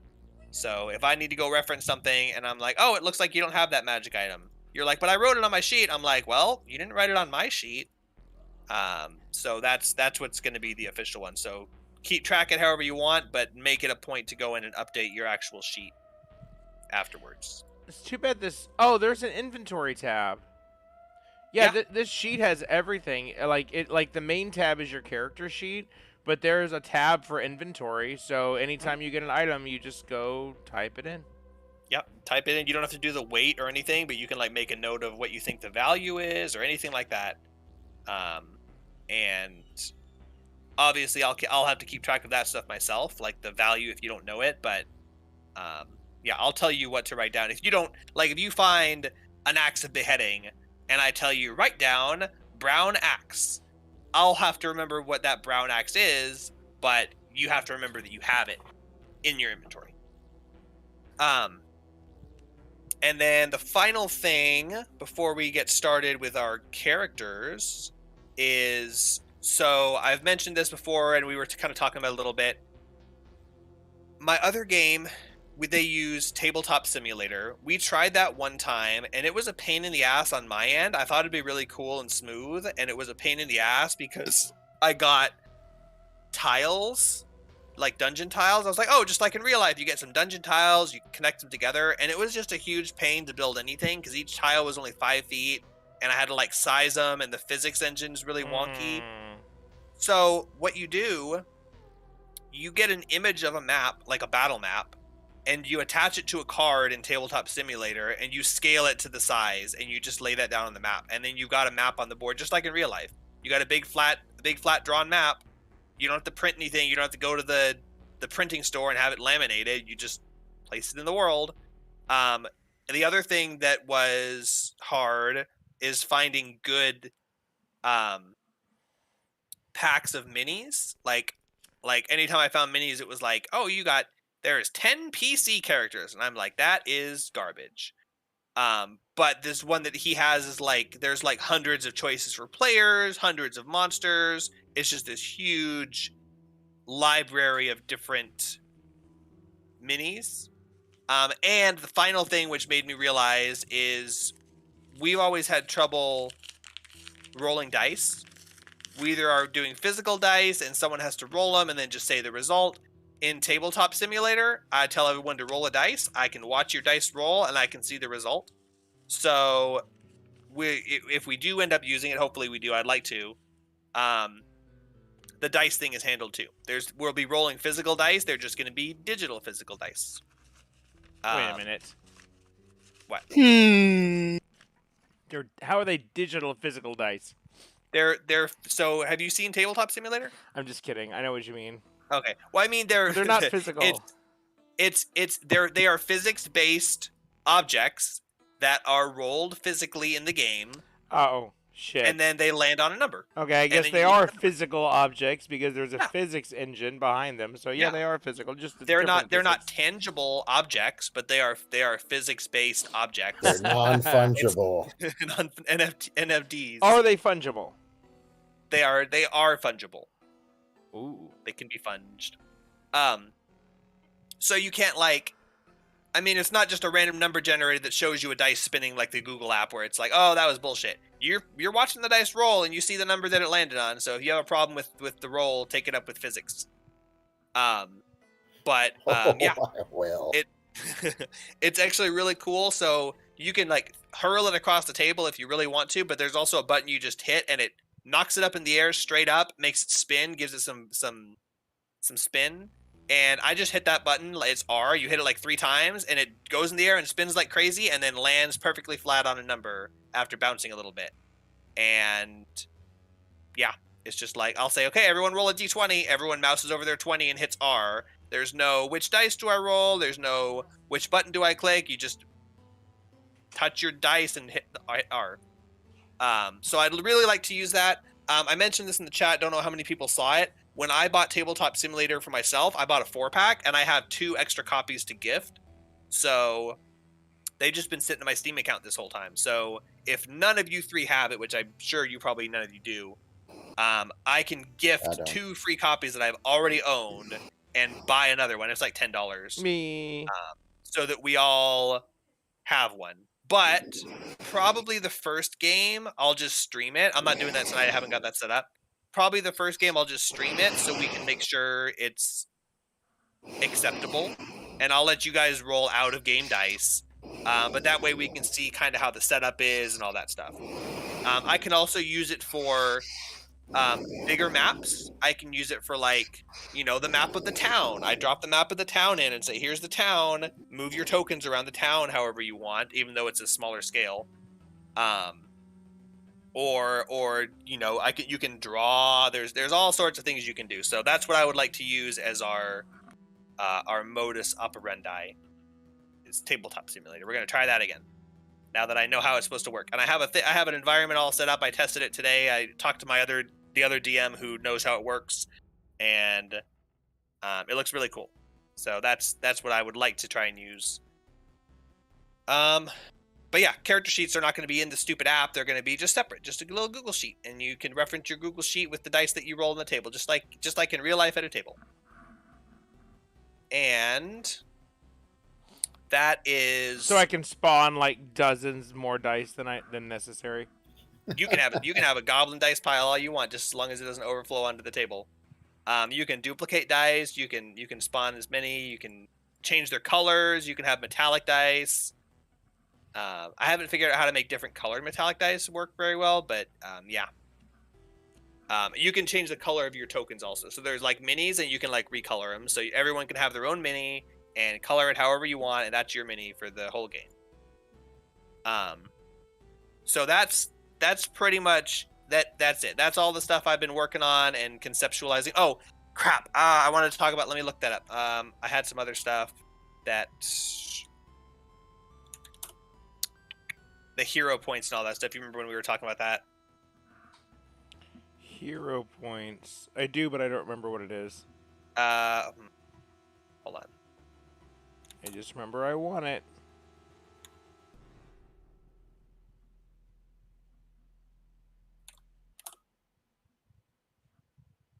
Okay, so hero points are, you get 2 to start the game with, and when you level up, you get a number of hero points equal to your current level. So at level 2, you get 2. At level 3, you get 3. They don't stack. They go away at the end of a level, and you get new ones. So if you haven't used up the ones you had before, you don't get new ones, you just get them refreshed. They're like spell slots. When you make an attack, a save, or an ability check, basically anytime you roll a d20, you can choose to use your hero point and add 1d6 plus your proficiency to that roll after the roll has been made, but before it's been resolved. So if you're trying to leap over a chasm and you need a 20 athletics and you're like, okay, this is the only chance, and you roll a 16 and you're like, oh shit, I'm gonna fall. You're like, no, wait, hero point. This is gonna be an epic moment. You use your hero point and you save your life. You probably don't want to use it on an attack roll to kill a minion, but you could if you want to. If you're about to level up, you're like, yeah, let me just use my last hero point. Kind of like mega inspiration. And I also reserve the right to grant hero points at any point. If someone does something which is overwhelmingly detrimental but heroic and useful, then I might grant you an extra hero point. So it's basically like inspiration plus, because inspiration is dumb. You get advantage on a check before you roll it. No, that's dumb. It's after you roll it, you get a straight up bonus, but it's still a rolled bonus, so there's not 100% chance. For my notes, real quick, I want to make sure I wrote it down right. You said you get, we start off with 2, and then each time you level, you get that many hero points equal to your level. But that's how many you get for that whole entire level. It's not per day; it's per level. Yes. So level 1, you start with 2. When you level up to 2, no matter how many points you currently have, you have your hero points are 2. Set to 2. But it's the reuse period. It's a across for the whole level. That's it. Exactly. It's not like it refreshes daily or anything like that. Yeah, it is your moment. It is a moment in your hero's career where they can be a hero suddenly. So it's I want to make sure I wrote it down right and understood it. Yeah, it's something to be hoarded. It's not something to be used before you lose it. It's used, especially early on, you can use them because you'll get more, but after level 3 is the last easy level. After that, they start getting hard, like to get levels. So you don't want to just use them; you'll never have them again. But it's kind of like a double-edged sword. Like, yes, you want to use them so they don't go to waste, but also you probably want to save them for a moment where you can be heroic. Yeah. So that's hero points. Oh, the other thing was experience leveling, split. The other thing, which we and Nick talked about, right now I'm just gonna say everyone has the ability to do this. I'm not enforcing one way or another. You know proficiency. You both, Will and Zach. Do you know how proficiency works? Basically, it's a dumb question. I just want to clear it up.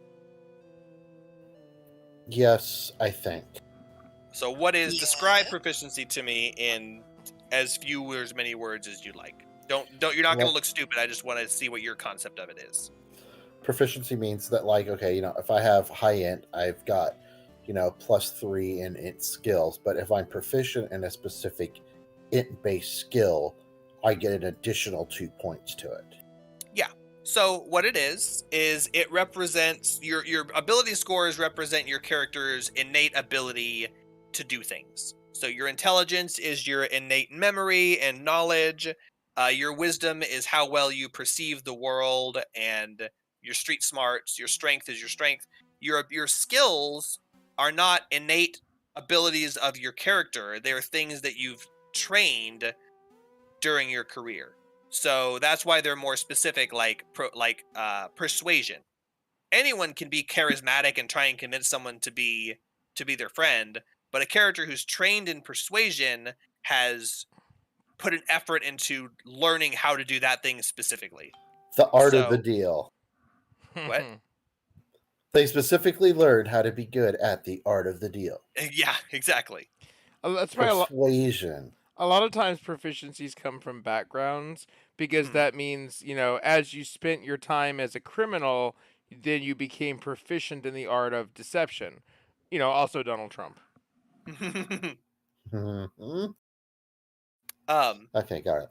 Yeah. So that's the concept of proficiency, and the way that it's applied is every couple of levels you gain an additional +1 to all of those abilities which you're trained in.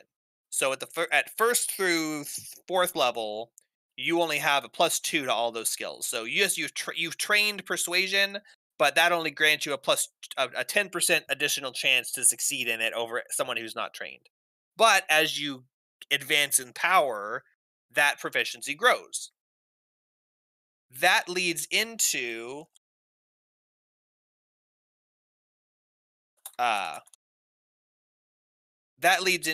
what I'm going to say, which is you have the choice to roll for proficiency when you take an action. So yeah, see why I'm kind of going slow with this. Can't So believe you're offering that option. I really like it. I think it's great. It is So cool. so say you're gonna go try to what's it cool? You're gonna do stealth. You're gonna try and sneak. You can either take a d20 plus your dexterity plus your +2, or at first level your proficiency die is a d4. So you have the potential to have a +4 from your proficiency, or it could be as low as a 1. What that does is it makes your rolls aim more towards the average rather than highs or lows. So when you're rolling for proficiency, you're aiming for a middle number. When you're rolling with a flat bonus, you're more likely to get a high number or a low number because it's entirely dependent on the d20.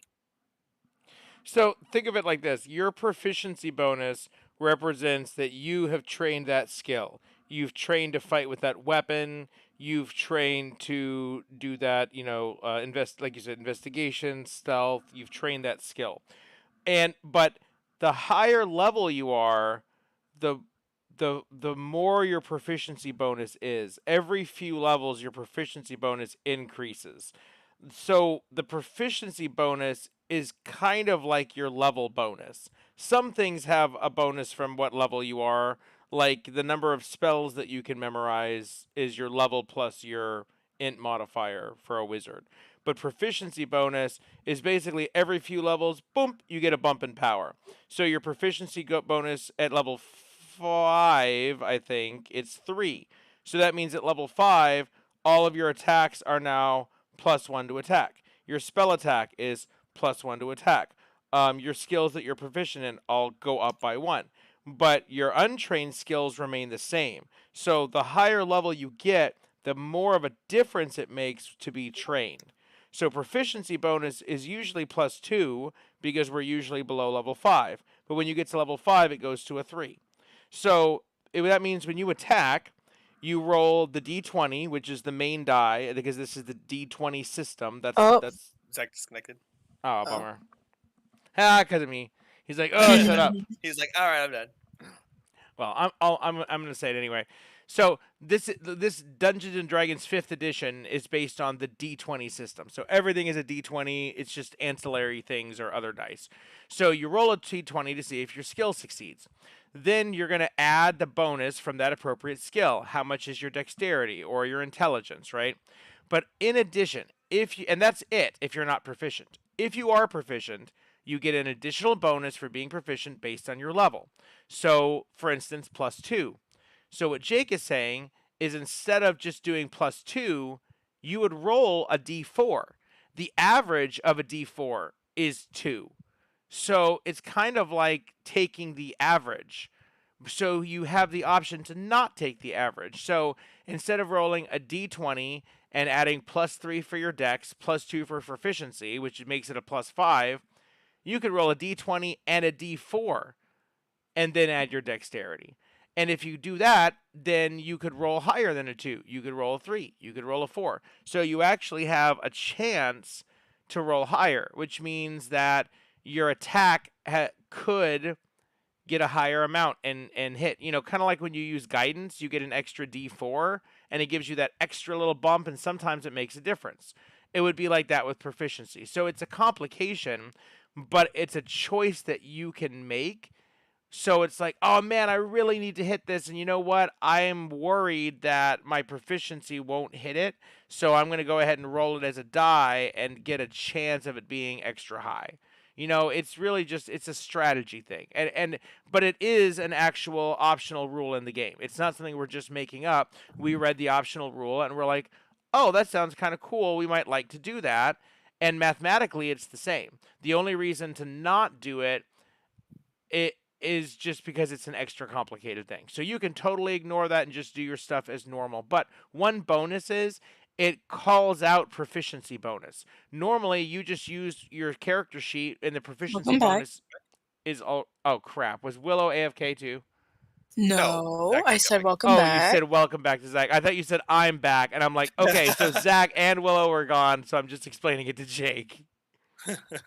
Yeah, I missed a chunk of that proficiency stuff. Oh, Sorry. Our no. internet. We had like a rolling blackout and knocked our internet out. Yeah, we Oh saw wow. you disconnect. He was like, he was just gonna finish that thought. Yeah, I was just and I joked that you disconnected because you're like, oh my god, Nick won't shut up. No, well, whatever time it said I disconnected a while before that. I can't do it. Well, so I won't. So basically, just to recap what I was saying, which is just summarizing what Jake was saying, your proficiency bonus it represents, you know, how you're being trained in something, in using your weapon, in using your spells, in investigation, in stealth. You Did Nick actually. cut out for anyone else or just me? Okay. What? Can Okay, you I'm hear sorry. me? Can you hear me? I can hear you. Can Zach hear me? Well, Can that's Zach hear anyone? So it's probably my internet. Oh yeah, he's getting internet issues. bummer. Well, yeah. Anyway, so we can continue. We'll recap Could it you- later. No big deal. Yeah, because I missed pretty much how proficiency worked. I was thinking about in order to avoid it rolling incredibly high or low all the time. The TLDR, because we'll talk about it later, it's not super important. Yeah. I'm just letting you guys know it exists. Normally, you add a flat +2. You have the choice to, instead of the +2, you can roll a dice for that number, which is a D4 at first level. So you have a chance to roll higher, but you also have a risk of rolling lower. And you have, of the 3 options on the D4, 3 of them are equal to or better than the flat amount. So on average, you get higher. But we would only use that D4 on the skills that we were proficient in. yes, if you're trained in the Gotcha. skill, you can roll that dice instead of taking the flat number. But that's a choice. It's not required, and it's something that can be considered later. And that's why it's an option. It's not you pick it and you have to do that forever. It's just like, hey, remember, you can try doing that, and then you can ask me. You'll be like, oh, how does that work? And I'll explain it to you. So not a big deal. I just wanted you to be aware of that optional rule which we are implementing in this game. One benefit is it kind of calls out for me, it's just having more control over the mechanics, just because I'm a nerd. For you and Will, it's helpful because it calls it out as a thing that exists, Whereas normally, because it only changes every 5 levels. So normally you just write it down, and then 5 levels later, Jake says, "Oh yeah, update all your stuff to your proficient things to be +1." But so you don't really think about it. But really, you could have that choice. Proficiency just means I'm going to attack with this sword. Oh, I'm proficient with this sword, so I get a bonus. That's your proficiency bonus. It at level 1 through 4, it's +2, which is equivalent to a D4 because the average of D4 is 2. Because 1 plus 2 plus 3 plus 4 is 7? 4, 5, 6, 7, 8, 10? Why am I? Yeah, it's 10, right? And 10 divided by 4 is 2.5. So 2.5 is the average on a D4. So it rounds down to 2. Higher. So yeah. So it's actually rounded down. So it's slightly below average. So if you roll a D4, you have a 3 in 4 chance of getting a 2 or better. So it would actually, huh? Gone. Oh, damn Oh it. my god. Oh man, so his internet's having problems. Okay, Yeah. well, whenever he gets back, I'll we'll just let Well, you. We'll drop the proficiency thing for now Yeah, and explain it later because we're just gonna end up explaining the same thing 3 Yeah. times. Do you It's want like to just start working like on Will's character sheet or something, or do you Yeah, want to? so let's go ahead and do that. And then whenever he's here, we'll start working him in. Yeah, and I'll Hopefully follow it along. starts working. That's where we are though. Is we're done with all the additional rules and bonuses and stuff, and now we'll get to the fun character creating. I am fine with all of you as long as we're in Discord rolling physical dice to determine. I was going to try and do it in Tabletop Simulator, but no one owns it, so I'm not going to do that yet. I'm fine with you guys all just rolling and using the honor system for what dice you have, as long as you tell me the results on the dice. I'm not going to make you Take a picture, a screen record like I was making Nick do. You can just roll the dice, tell me the result, and I'll tell you what to do with it. But do you have your you have 2 characters, right, Will? Yes, but I'm not going to introduce my sorcerer character until later on. That's a good idea. Like until everything's like started. Okay. I have we'll worry about that my later. rogue already written down like in notes. So Okay. yeah. Okay, so Zach, welcome back. Can you Welcome hear us back. now? Maybe not. Zach, Oh.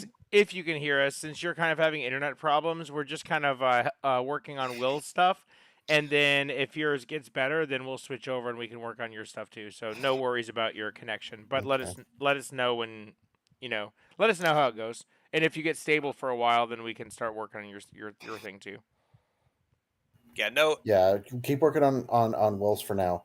Give mine a few minutes to make sure it actually stays on. Yeah, exactly. Nothing got cut off or delayed. We'll go over the proficiency thing later. It's not important to go over right now. And keep trying to explain. So we're gonna work on our characters. We have to do that one at a time anyway. So we'll do Will's first, and then once that's done, we'll do yours, and then we'll start talking about like the actual character concepts and try to work that in. And that'll be the culmination, and then we'll have a party. Sorry. Oh, you're fine.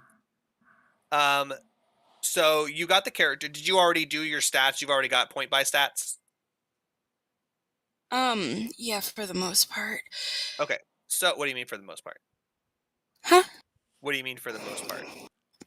Like I have it written down. I didn't mean that it was incomplete in any way. Okay. I just Okay. Sorry. You're fine.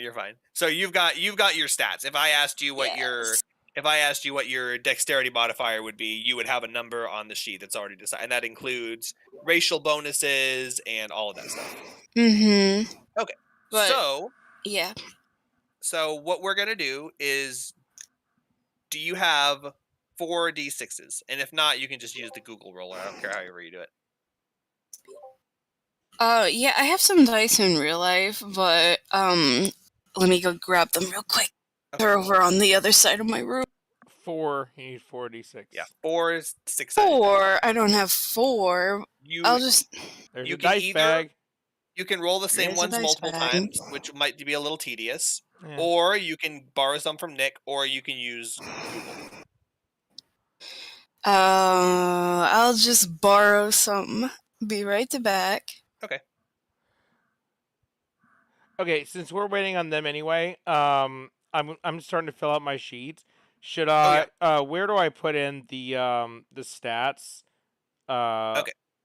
Yeah. So I'll give you a really brief overview of like the order and stuff, and I'm gonna do it alongside you, so I make sure because things will probably I'll probably mess it up anyway. So you do you said stats? Is that you're on every you got the like race and stuff done? Yep, I did race, class, player name. Basically, that's all. Stats. You type in if you mouse over the little green box at the top, it tells you what to do. The cell in this column under each ability score The block. top one. Why does the top one have 2 green boxes? Because there's two texts. So the first one says enter your base ability score before any modifiers in the cell in this column under each ability score. The cells with 0, 0 in them. So do you see the 0, 0 yellow cells? Yes. So you enter your base ability score before racial modifiers in that slot. So if you already calculated racial modifiers, then uncalculate them and write the raw scores in there.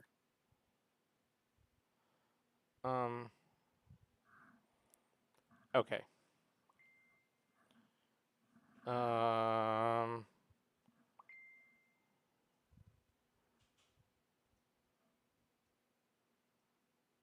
Shit. Do you have my stats written down? Yes. I've got the rolls. I don't know which ones you ended up using. Who are you doing right now? Justina. Okay. Justina has, and these 10 are just the rolls. 10 strength. Yep. 15 dexterity. Wait, okay, I screwed something up. Yeah, 15. Okay, where do I type it in? The 0, 0 box under the score. You're trying to edit part of the sheet that shouldn't be changed accidentally. Edit anyway? Then you're not editing the 0, 0 box. Okay, oh wait. There's a little Oh yellow my god, box. I feel like we're filling out tax Oh, forms. it's underneath. Well, what's the green crap at the top? That's notes that tells you how to do it. If you mouse over it, it tells you instructions. Okay. So this is actually strength. I got it. So 10 strength. Oh, okay. And now the green goes away. Yeah. Okay. Yeah, I thought I was supposed to type in the green box. Okay. No. So 10 strength. Dexterity, I have 17. What did I roll for dexterity? You rolled 15. So it's That's 15 and then you get +2 from Wood Elf. Okay, then that's right. Okay. Constitution, is it 14? 15. 15?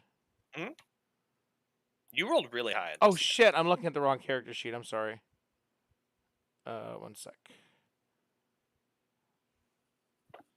There we go. Okay, yeah, 15 con, 12 intelligence. Oh, god dang it. Sorry. 15 con, 12 int. That's nice. 18 wisdom. Oh, yeah, that's right. And 11 charisma. Oh, wait. Wood Elves, it's actually 17 wisdom, right? You have 17 wisdom. Yeah, because +1 from Wood Elf. You have a total of 18, but you type 17. There it is. Yeah. Okay, 15 dex bumps it up to 17. 17 whiz bumps it up to 18. Cool. Yep. Okay, I got my stats. Okay. Okay, I am back. Okay, welcome back. So the way this is going to work is first you type. Not type. First, you're going to roll the 4d6s. Okay. And after you've rolled them, add them together. No, after you've rolled them, drop the lowest number. So if you have 2 2s, get rid of one of the 2s. If you have 3 3s and a 1, drop the 1. So roll them and then get rid of the first one, the lowest one, and tell me the total result. 4Ds. Where are they? I'm digging through the bag as we speak. How many? Roll 4 of them. Okay. And you'll do 4 at a time. So you only need 4 total.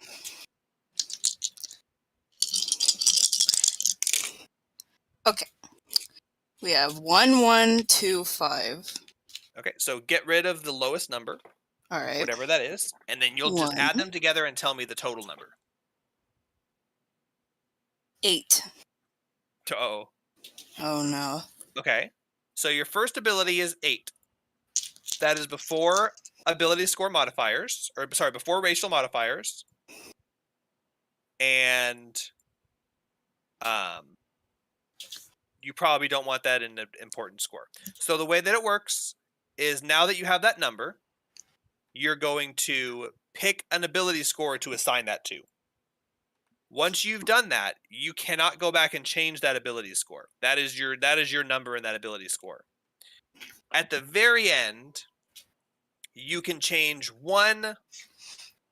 You can swap two ability scores with each other. So like you can choose to swap Okay. dexterity and wisdom, and then that's it. You get one swap at the very end. But other than that, you have to go through the whole list and assign them as you roll them. So does that make sense? Yes. Okay, so pick an ability for that and tell me what it is once you've figured it out. Okay.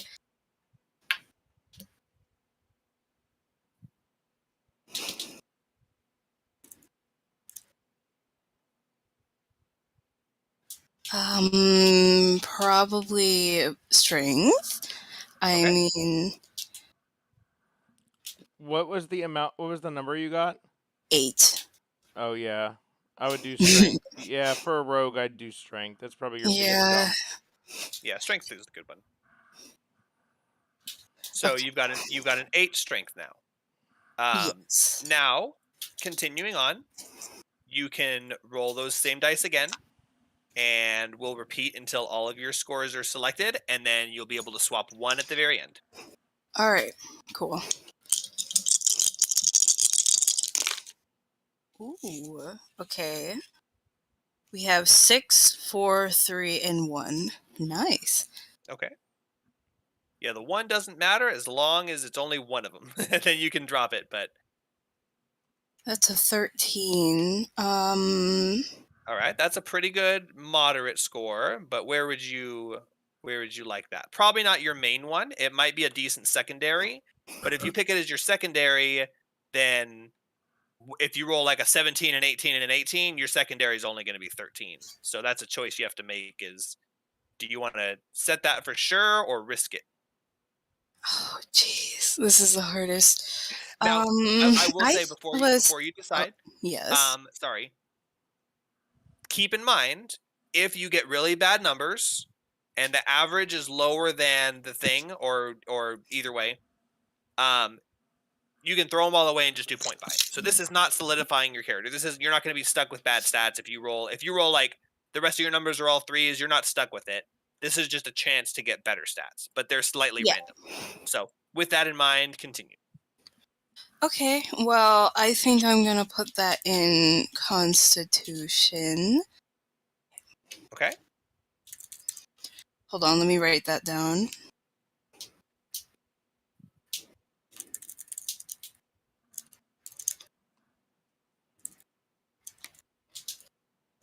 Bitty, quit that. Okay. All right. And next one. Jesus Christ! My phone scared me. Oh boy. Is that 6. Jesus? Was that Jesus Christ that texted you? Not again. No, that was my phone turning on. Because I turned it on and I forgot. 6, 2, 2, 1. Okay. Wow. Yeah. What's that, 10? Yes. All right. So another low one. That means you still got high ones potentially. Potentially. What's your next dump stat? Okay, I have to think.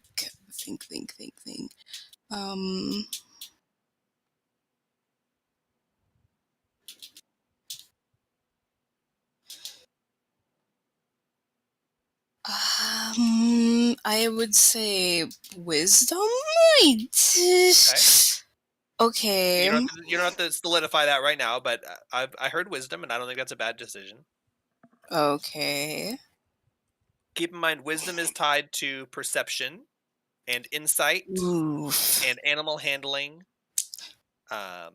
Int is tied pretty much only to knowledge scores and ability to remember things. Okay, it might be a better decision to dump that into int. And I'd rather do that. charisma is your social skills. Yeah, I'd feel better putting it in int. So int. Now keep in mind, however, int is also investigation, which is what you use to search for traps. Perception wow. lets you notice that there's a danger, but investigation lets you search and seek out like the source of the trap and what causes it to tick. So if you, it depends on how you want to play your character. You could have a high wisdom and be perceptive and just have to figure out what the trap is, or you could have a high investigation and a decent perception. You could rely on someone else's eyes to find the trap, and you just rely on your brain to investigate it, or vice versa. You could have Nick. You could say, "Hey, I see this trap. What does your investigative brain say about it?" Okay. You do have two other int characters, but you also have a very high wisdom. So it's really up to you between those, or you could just dump it in charisma. You also might get lower than a 10. So sorry to throw all that on you. I'm just gonna keep it where it is. And Int. where is that? Int. Okay. Int. Yeah. All right. Let's see number 4. Make it higher than Please. Ooh, 5, 6, 5, 1. Oh my God! What is that? That's That's too low. 16. Ooh. That's a good one. So Ooh. here's the thing: you can either put this in your primary score and settle with a 16, possibly get up to an 18. That's higher than Nick's wisdom was, I think, almost. No. My wisdom is Um, 17. Yeah. Or you can put it in your secondary score, and worst case is at the end you can swap that with your primary score. If the 16 is the highest you get, you can swap it and just use your secondary, but that might stick you with a bad secondary score. If you put it in your primary score, then at the very end, you can, if you get like a 19, you put that in your secondary score, you swap your primary and your secondary score, boom, you're good. You got a really high primary and a second highest secondary. Cool. So I would probably recommend to put that safely in your primary score, but that'll only secure your primary score. So what would you want your secondary score to be? Wisdom? I was thinking more charisma. It ties into my background.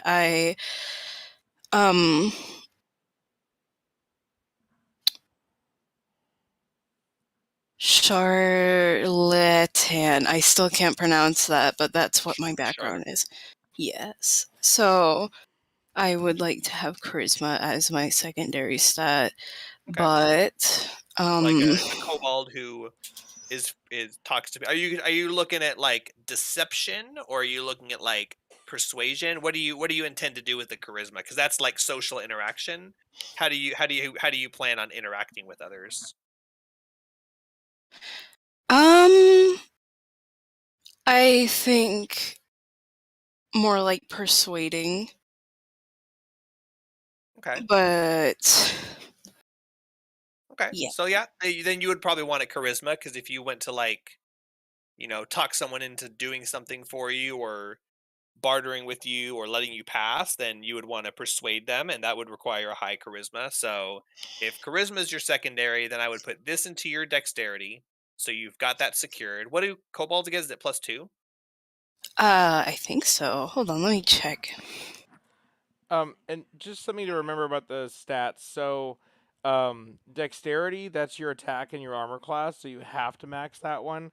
Constitution is your hit points, which is your life. So keep in mind, like charisma is not stealth, it's not sleight of hand, it's not disarming traps. The only thing charisma is going to do for your character is social checks. Literally, it's not going to do anything else. You have no mechanics tied to charisma. Rip. I mean, social interaction is also important. So Yeah. Yeah. And you've already set your con anyway. It's 13. Yes. And we don't have any charisma players anyway. Like, there's no charisma classes, so someone's got to have charisma. Mm-hmm. Yeah, it wouldn't be bad. It's a little bit weird for the kobold to be the face of the party, but I'm down for it. You might have. See, here's the thing: is you might have trouble at first getting on people's good side, but you're just so friendly and talkative and polite that they're like, you know what, that kobold's all right. And people, you'll go somewhere and they'll be like, oh, it's a kobold, and your people that you've met, they'll be like, no, that's what's your name? Do you have a name? Kara. Oh yeah, I forgot. I wrote it down. I just forgot what it was. No, that's not a kobold. That's Kara. They're not like any other kobold. And you'll be like, I mean, that's kind of insulting to kobolds, but sure, I guess. It's like a little bit racist, It's but a little bit racist, but I mean, it's not wrong.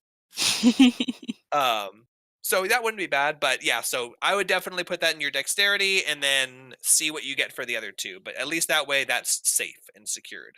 okay.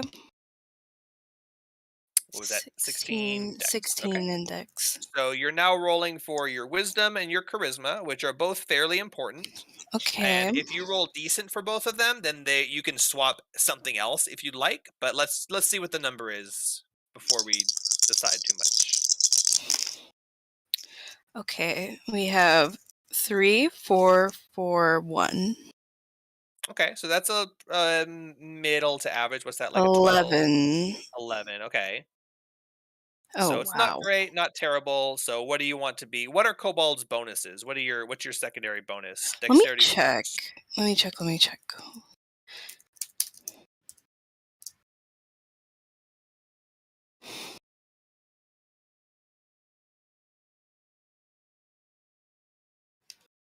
My gosh. Hold on.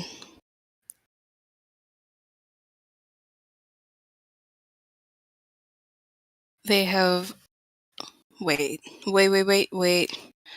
I'm looking at the wrong thing.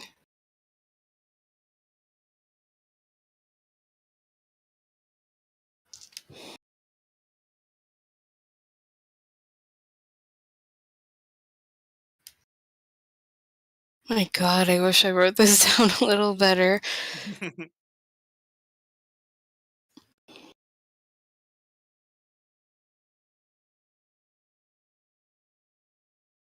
Why didn't I write that down? Why doesn't it say, oh my What fucking are you looking god? at? Oh, your kobold bonuses. Yes. Usually you don't write those down because once it's on your sheet, you don't really deal with it. I just don't know which version you used.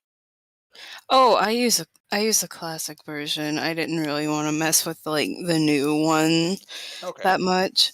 So the classic one, the very classic one, is a positive dexterity and I think a negative strength, but the updated version is +2 dexterity and nothing else. So you're only going to get a +2 to your dexterity. Everything else is going to be the exact number that you roll.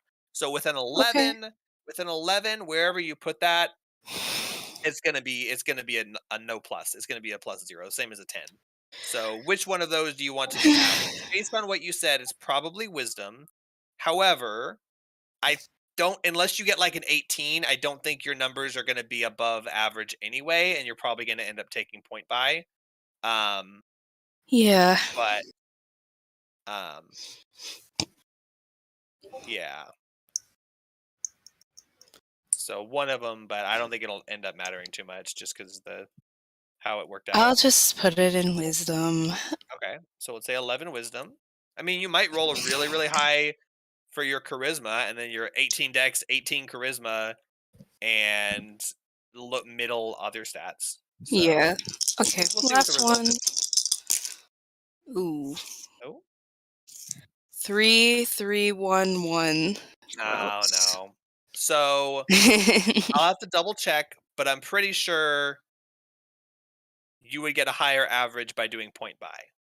However, it's not possible to get an 18 with point buy. The highest you can get is 17. So what does that added up? Is it like a 9? Yeah. So No, it's like it's 3, 3, 1, 1, and that's 7. I Yeah, no. probably would just scrap that and Better luck next time. Yeah. Oh, well. That's a 7, Bad- an 8, and a 10. That's not worth it for a +1 in your dexterity. That's a but- very much a loss. But anyways, that's the excitement. And in in original D&D, you would do that, and then that's your character. That's what you're playing. You can either play it or retire it to be a farmer. I play Orgroth the Dumb. But yeah, you didn't get super great luck, so we can see if Zach has any better luck. And with your next character, maybe you bring your next character in, he rolls super high, and then you go blasting through stuff with a all that would 18 be sorcerer. awesome. Yeah. That would be so awesome. But yeah, I'm just gonna do the point and buy thing for now, but just give me a few seconds because I have to go to the bathroom. Oh yeah, go ahead. Yeah, you don't have to do anything else. We'll do Zach next. So they're gonna do point buy, and they already pretty much have their points, I believe. So how does your internet feel, Zach? It's been stable. Again, we haven't had any more power blackouts. Okay. So we're gonna try to do this, and we're gonna go ahead and assign your stats. But we'll discuss as we're setting them. Your intelligence, you definitely want to be primary because have we decided wizard? Please say yes. yeah.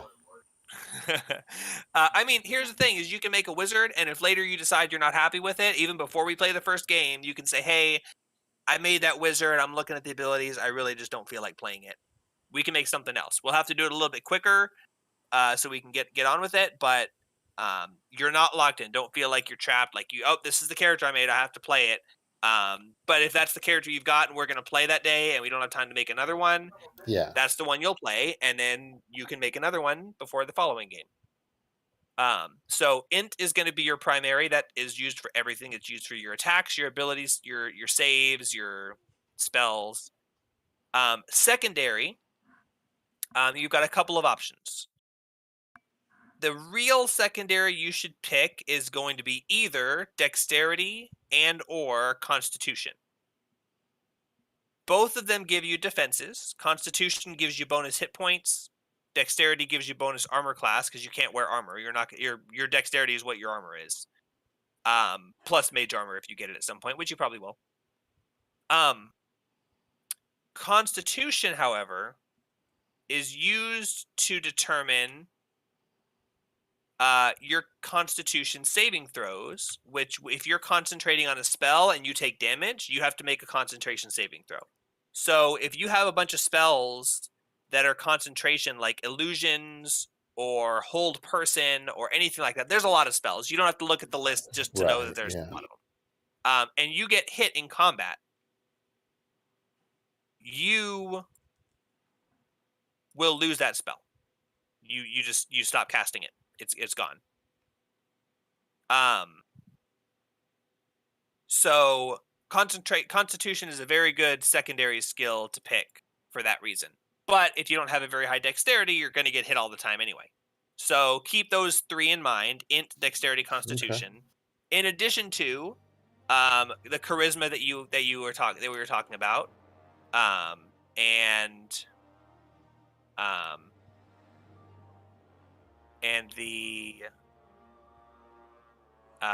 what other score? Wisdom is okay. I mean, you want all of the stats. Wisdom, and then what's the last one? Strength.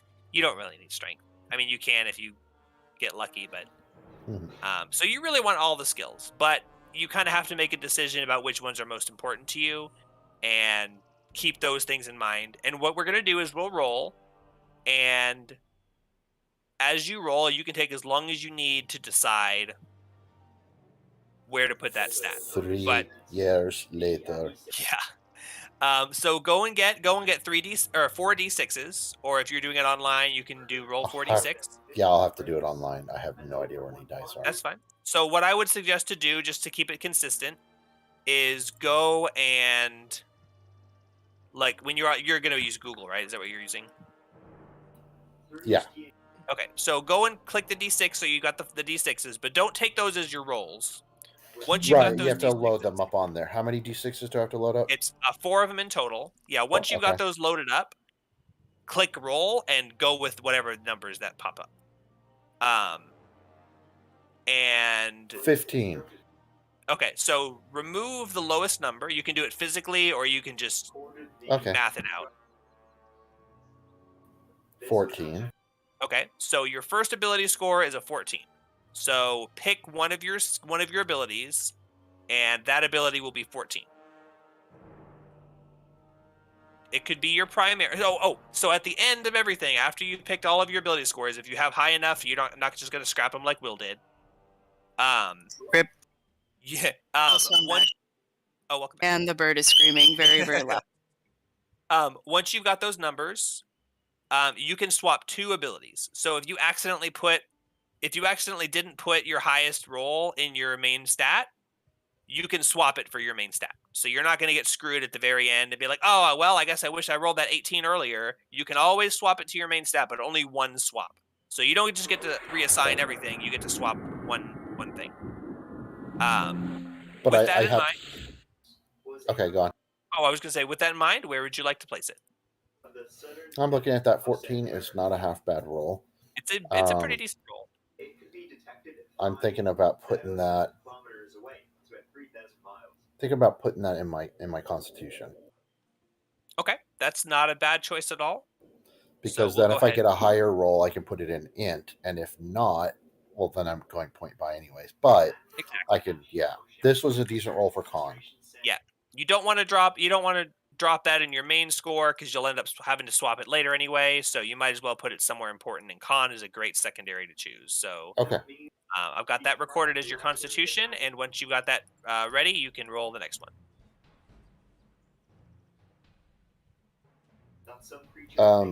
After dropping the lowest one, 13. Okay, that's another decent secondary. Again, not a primary, but where would you like that one? Now, if you put it, it does depend on your race. We decided half elf, I believe. And what are half Correct. elves? I think there are 2 charisma and 1 dexterity. No, you get 2 charisma and 2 other of your choice abilities. Yeah. Okay. Yeah, that sounds more right. I knew I got 2 of my choice. I forgot about the 2 charisma. Yeah. So the 2 what I'm charisma thinking, flat, but any ability that you get with an odd number, you can automatically pop one of those up to be an even number again. then I'm So that's thinking really about good. putting the 13 in my charisma. Okay, yeah, because then the 13, you can make it a 14, then you'd have a 14 con and a 14 charisma. Yep. All right. Okay. Next roll. Holy shit. 17. Okay, so with a 17, That's after dropping my lowest one, which was a 3. I got a 6653. that's 17. That's almost going in my int. So yeah, 17 to your int, and what you do is 17 int, and then you're gonna add your +1 from your race. So you've got both your +1s used. You've got an 18 int. So great. So you're definitely keeping these stats with those 3. So good luck on the rest of your Next rolls. Don't roll. get all 7s. And ready to roll the next one. 15. Jesus Christ. You guys know I don't cheat. You know I that feel I no, would I know. What numbers did you roll? 5, 6, 4, 1. I feel bad for Will. I might Dang. let Will re-roll again after this because it's gonna be like the 2 powerhouse characters and then her point buy character. So we'll see. I I know. think- I know. You. Oh, I yeah, should have both of recorded you mine are doing the actually- rolls. Both of mine are point by actually too. Justina and Pantalk. So Justina's not. 18 wisdom. 18 wisdom's a roll. You said Oh, that's point what I buy. meant. No, I'm sorry. They're both Yeah. rolls. Yeah. Yeah, I'd feel bad if it like of course it's the great. Oh yeah, it's a little backup, and I'm not gonna let you just keep re-rolling until you get perfect stats. But just based on, I mean, it's just not fair for every other character to be bonuses except for you. Worst case, I would let you take a point buy based on the points of the weakest character, or something like that. Like, because there's no risk to it. It's just, I don't know. We'll see, but we'll continue with Zax for now. So I that think I'm gonna where put- does that one go? What was that? 15? Yeah, Dex. Dex, okay. So that's only going to be 15 because you don't have another +1. Wait. No, your charisma is going to be +2 automatically. Oh yeah, so that'll make my charisma to Well, 15. Well, I don't know. let's finish Yeah, rolling and then we'll exactly. swap the Exactly. whatever.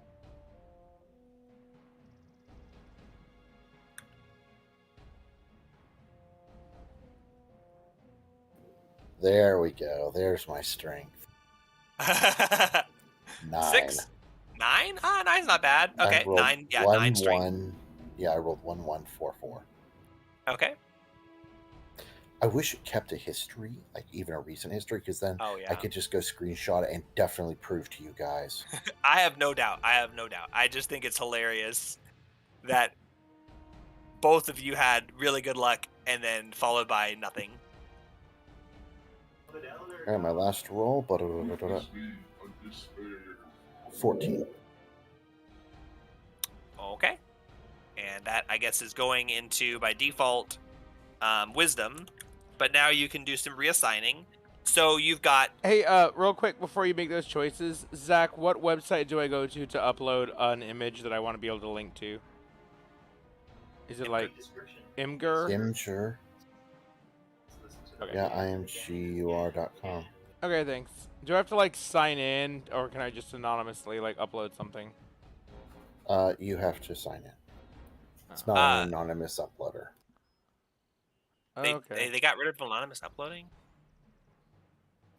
Okay, well then maybe I didn't know about it. You should be able to, but you won't be able to like edit it or delete it ever. It's just going to be up there permanently. Oh, okay. So that's how that works. Oh, and it's not like you can log back in and get the link again. You've got to make sure you write it down, save it. Yeah. It's a completely anonymous link. I mean, anonymous other than the fact that they're probably tracking it, but...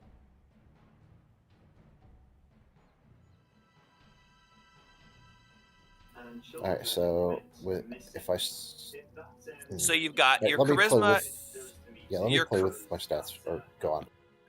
Since your charisma gets a +2 automatically, you probably want that one to start at an even number so that it ends at an even number.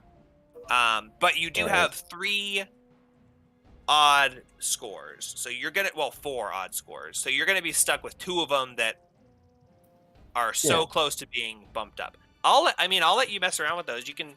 I don't think you need my help. I think you pretty much got it. Give me a minute to play with this. Yep.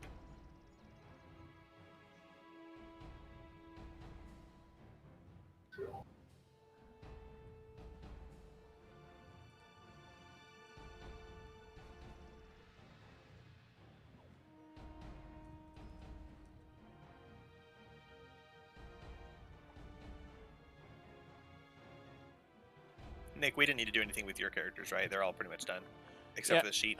Yeah, I'm actually just making them, basically, now. Once we've got Zach's done, then we'll do the character sheet, and I'll walk everyone through the steps on that.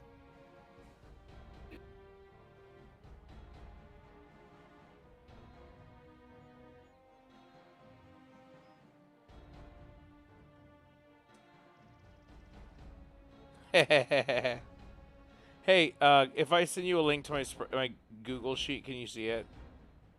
You might have to share it, but yeah. Okay, see if that works. Nope, I need access. You have to grant access to anyone with the link. How do I do that?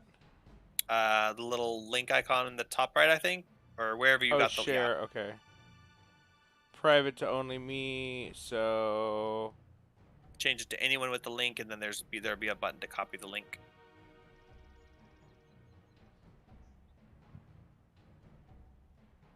Great. Okay. Here, use this one instead. Yes, that one works. I even see a preview of it. Scroll down to the Can bottom. Can I tell you what I'm thinking of doing, Jake? Yeah, go ahead. Okay, I'm thinking of swapping my con with my dex. So with my +2 charisma, I would have 15 charisma. My 15 con, if I add 1, then become. Swap con with dex. 15 charisma becomes 16 con. You have 14 dex and 18 int. And then your charisma would be 15. Yeah, that sounds good. That's what I'm thinking, because charisma is just not quite as important on this character, even though from a story standpoint, background standpoint, she's supposed to be very charismatic. Yeah, That's I mean, still pretty charismatic. Yeah, you don't necessarily have to be the most charismatic in the world, but if you're trying to deceive someone with an illusion or something, you probably need some charisma. But it's not the only thing you need.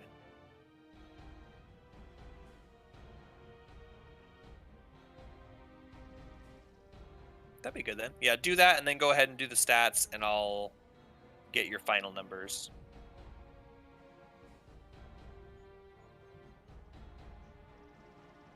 Okay, what do you mean? So you said swap Dex and Con, right? Right, okay, so that puts with, after I added my bonuses or whatever, that gives me 16 con, 15 charisma, 18 int, 14 dex, 9 strength, 14 whiz. And how much charisma did you say? 15 charisma. 15. Okay. I believe that is it. Wait, can you say your stats again? 16 con, 15 charisma, 18 int, 14 dex, 9 strength, 14 wisdom. God damn. But you know this is going to balance out by me rolling jack all for like 5 sessions.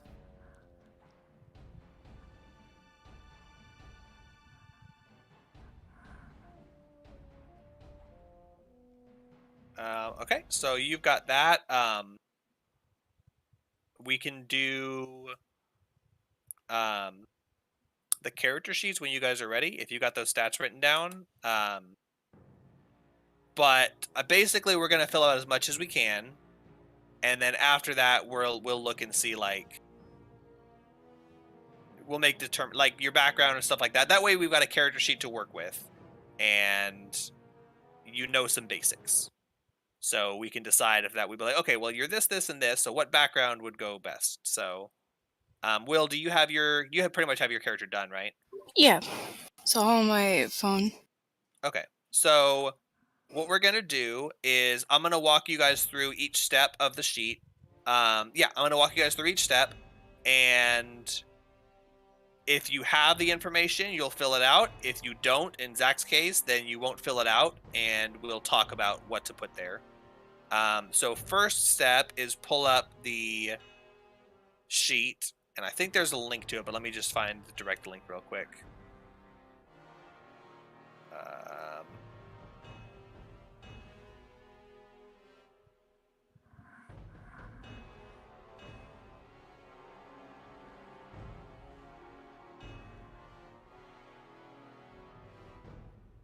Is this one?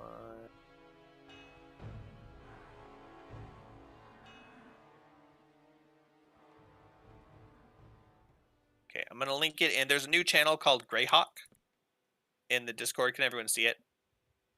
Yep. Okay, so I sent a link in there. So open that Google Sheet. Do you both have a Google account, like logged in? Yes. Yes. Okay. So once you click on that link, go to file and make a copy, and name it whatever you want. You can name it like your character's name or whatever is relevant. It's gonna save it on your drive. And then let me know once you both got copies of that. Yep. Okay. So on that sheet, the first thing you'll fill out is let's do race first. So for Zach, type half elf, and I think it has to have a dash. It might not. Oh, if you start typing, it gives you a list. So start typing and find your race in the list, and click it or finish typing it. Hey, Jake. Yeah. Yes. How do I turn off new models on EverQuest? You have to like go to the launcher and click a options button, and then it's gonna ask you. You might have to go to the login screen, like log out past the server select, but not all the way. And then there's like a pop-up window, and you have to tick some boxes. Oh, that's annoying. It's kind of a pain, but yeah. Okay, so we should have half elf and then Aarakocra, right? Not Aarakocra. Kobold. Yes. Okay, let me see what Kobold fills actually. I want to make sure the stats are right.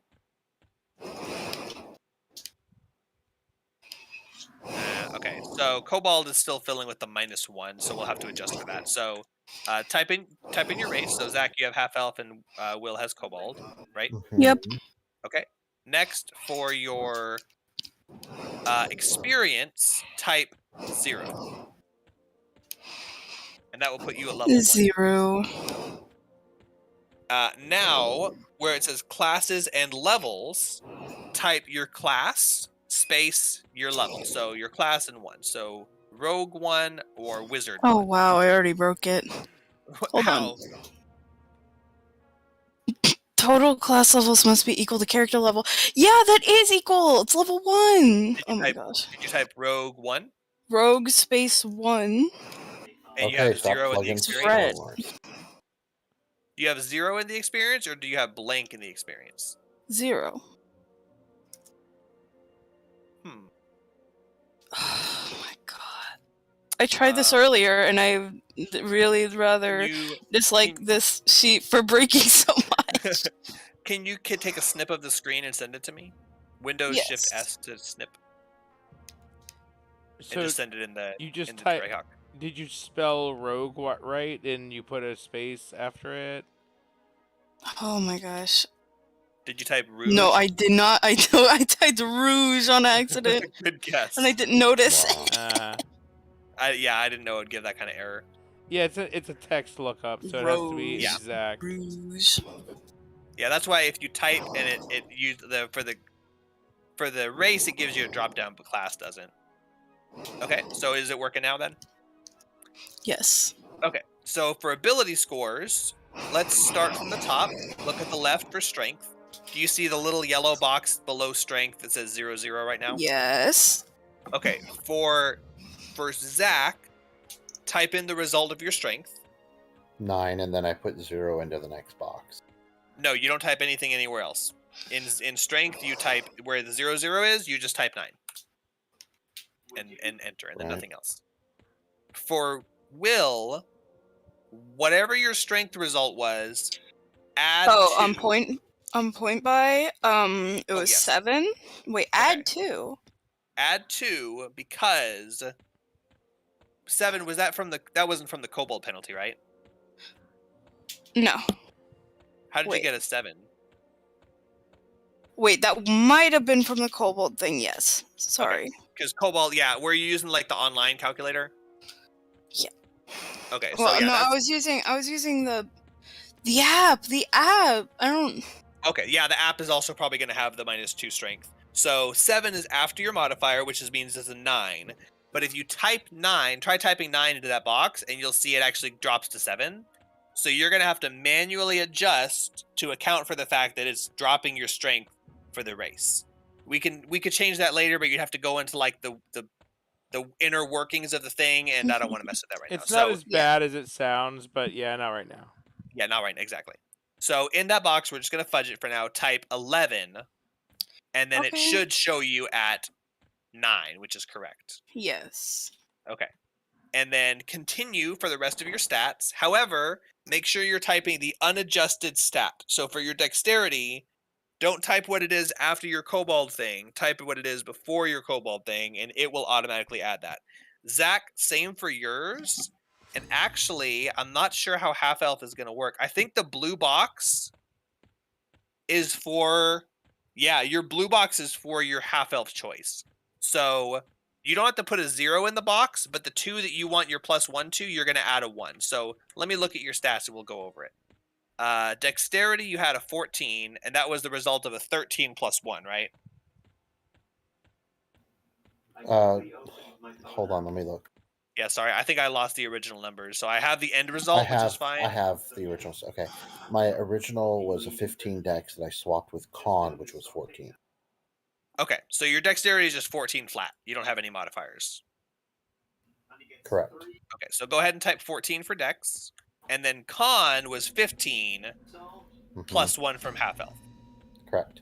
So type 15 in the yellow box, and then the blue box next to it, type 1. Yep. Okay. Int, I did 17-1. Yep, perfect. Wisdom 14 and charisma 15. Okay, perfect. And then Will basically follow along that same thing. Yep. So you got them all filled out. Okay, and I'm following along by making a wizard, but I'm not going to actually use this sheet. I'm just making sure all the things are working right. No, I appreciate that. So now you'll notice in the box to the right you have some lit up skill bubbles. Do you see those? They're lit up with yellow. Yes. So the yellow skills are skills that you can train for your class. The player's handbook tells you how many of each of those you get, but this also knows that. So pick the skills that you want in order and click the checkbox. It's not actually a checkbox. You have to click it and then type 1. And that will mark it as marked. For Zach, you get half elf too. Half elves get bonuses. So Zach, you get to pick 4. 2 of them are restricted for wizard. The other 2 can be anything because you're a half elf. So you could just start picking them, and if some of them for some reason disappear, actually no, it knows which ones are which. So of those 4, you can pretty much pick any of them. So But only out of the blue? Only the ones that are yellow. Okay. Yes, blue. Yeah, the text is blue and the box is yellow. Oh no. Yeah, see, I didn't even notice the yellow. I was just looking at the text. Okay, so pick 4 from the blue ones. What does half elf let you do? You gain proficiency in 2 skills of your choice. So what it does, first it has you pick your racial, your class. So that's the ones that are lit up right now without typing anything, those are only your class. So you pick from those, and then all of the rest of them will light up and say pick 2 of any. And we put a 1 in the little box to do that. Yes.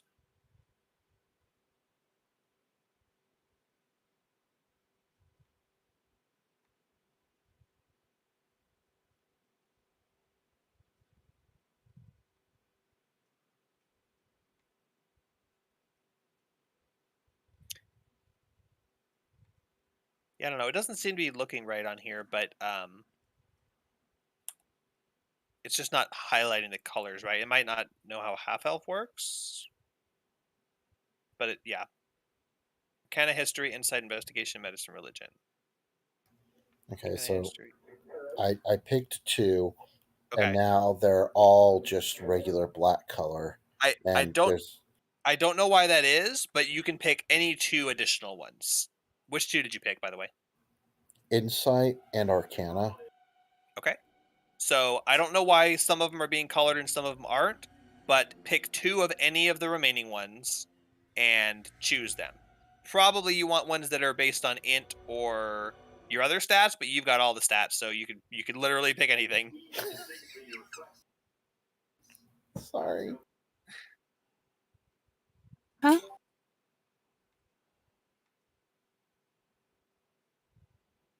And Will, yours is the same. Did you end up picking all your Yes. skills? I think you just get yours should just be the lit up ones till you're all done. Did you get them all picked?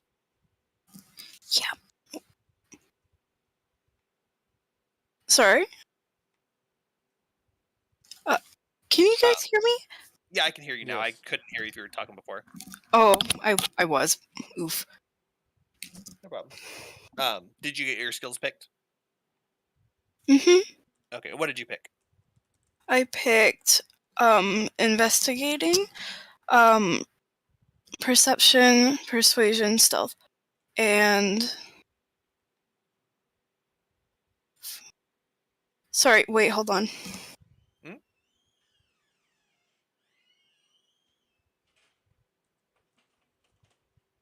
Whoa, hold on.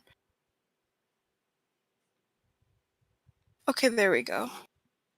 Sorry, I was switching one. You're good. Oh yeah, you make it as Acrobatics. 0. I also 0. have. Yeah, I know. I also picked acrobatics and sleight of hand. There. Okay, so what are they again? You can just read them off. Yeah, acrobatics, investigating, perception, persuasion, sleight of hand, and stealth, of course. So I mean, that sounds like 6 skills. yes, that's what it allowed me. I don't know if you can pick that many. Let me see, because it shouldn't.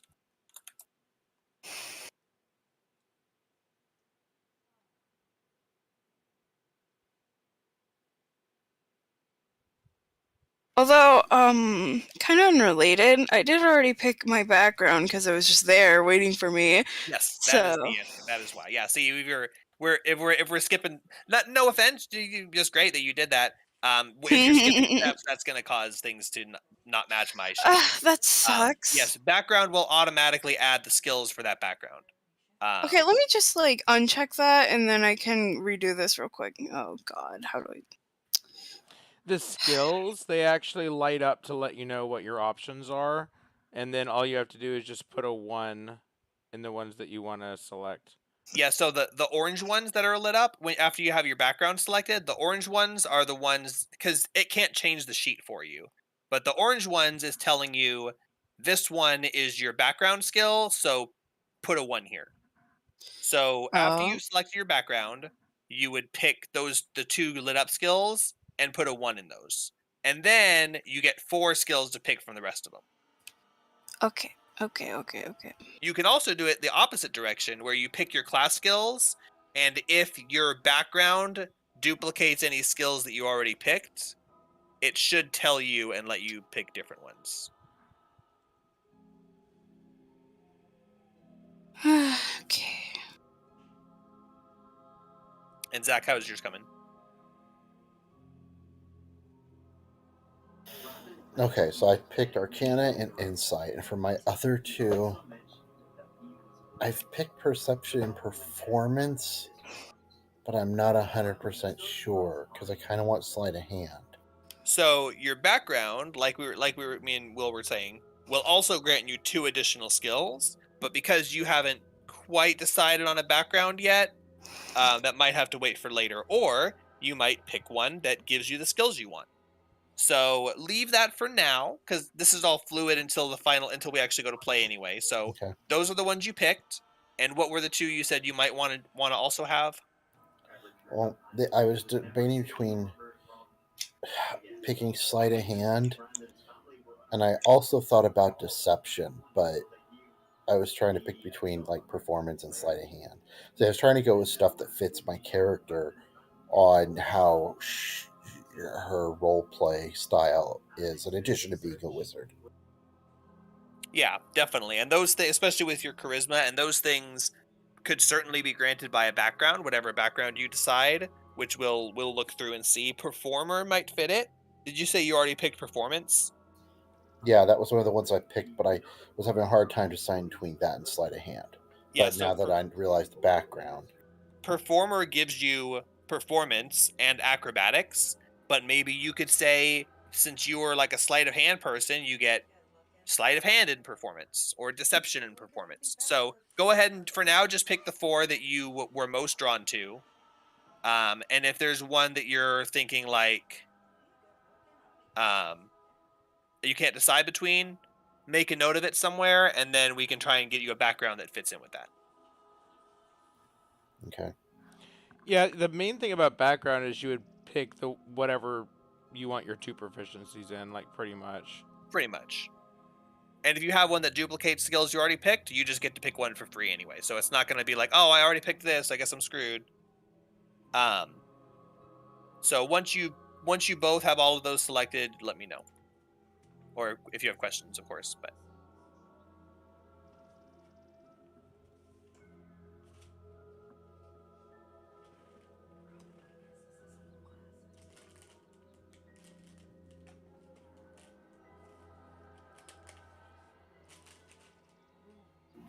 Charlatan will let me pick Sleight of Hand and Deception on top of the others. that's already my background, but sure, go off, man. Maybe that's how you 2 knew each other. Maybe you were Ooh. plying your trades on the street and one of you moved to another town and you're like, hey, get out of here, this is my territory. You're like, wait, what if we work together? And then That would you be did that whole thing. cool. You did that whole thing with Pantuck and Justina where you pissed them off, and you're like, but wait, my friend might want to go too, and you go, that'd be cool. Shared backgrounds aren't a bad thing. There's my sheet for Pantalk. So I've spent all this Yay! time getting screenshots. So I actually logged into EverQuest and I took Oh, God. screenshots of Pantog and Jacina, but Pantog has crystalline robes, and the new graphics look like shit. It's just like this green. It looks like a newbie robe. So I disabled high elf graphics so that I have the cool old style crystalline robes with the eyes. I also got links to the images for the class. So Pantog has a mage symbol, and Jacina has a druid symbol. So I actually have my character appearances and symbols loaded. That's pretty cool. I guess I'll do stats You don't have your too. ability scores or your skills though. Not for Pantog. I did my image first. That was my priority. But that part, I mean, that part's easy one as long as you know. Does everyone else have their skills though? For now, other than background?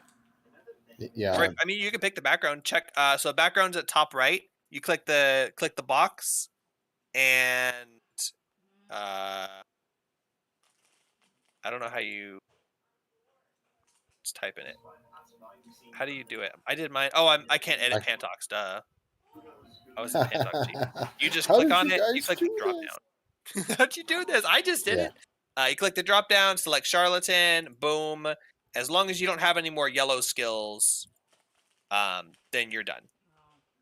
And Yeah, I picked mine. I actually got those 6 skills that I wanted.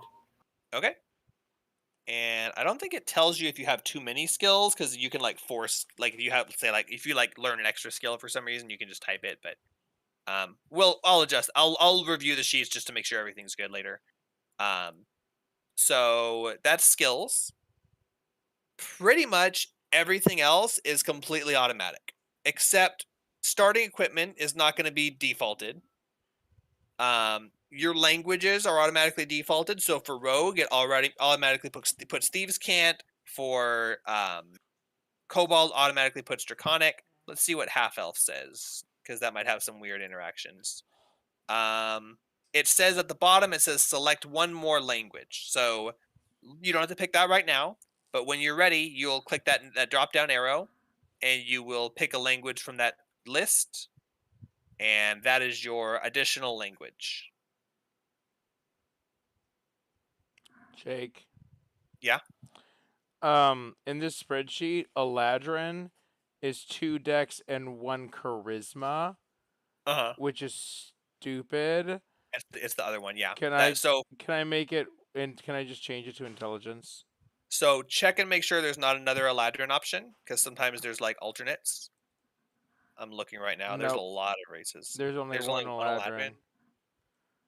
Yeah. So what we did with Will is manually adjust the score to match what you want it to be. And later, I could just adjust it in the sheet. I could just update it so that it says int instead of charisma. all you do is go to race info and scroll I'm down to the race.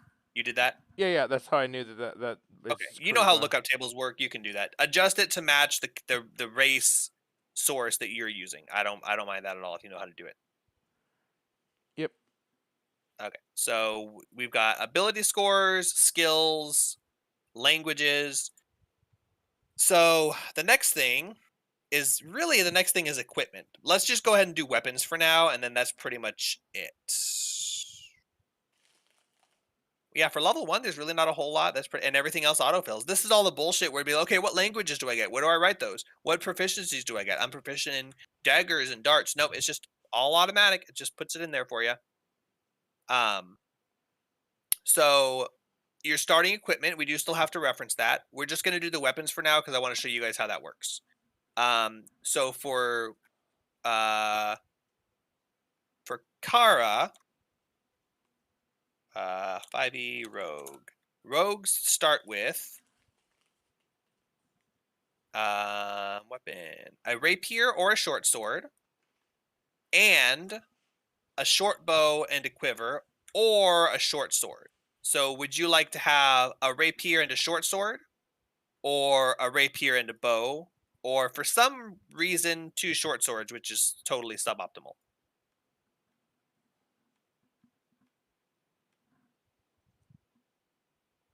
And you are muted if you're talking.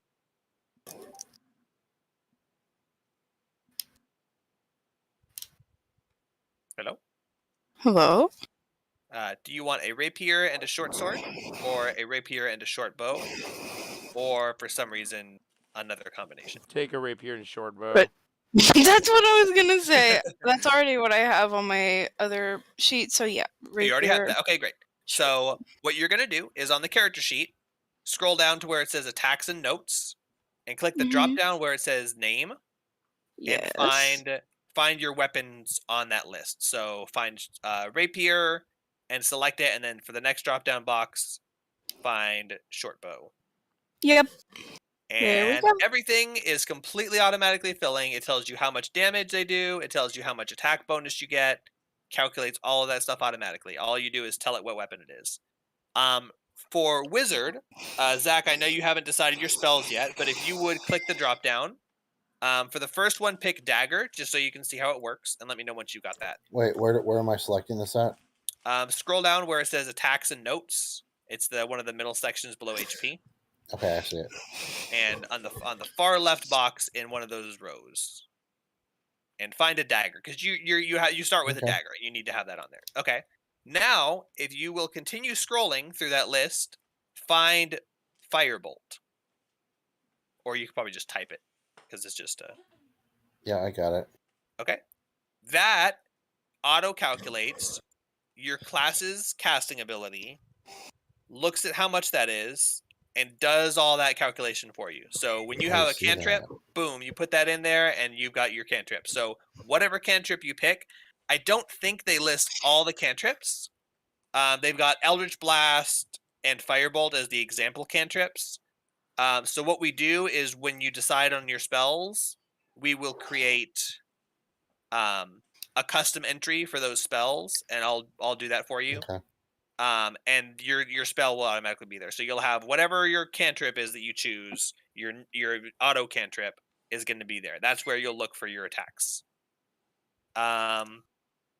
Feats. There's a section for feats and features and traits below. That's where we'll type things like dark vision and stuff like that. That stuff isn't automatically done, unfortunately. But we'll go through that later and add those now that we have races and classes and stuff selected.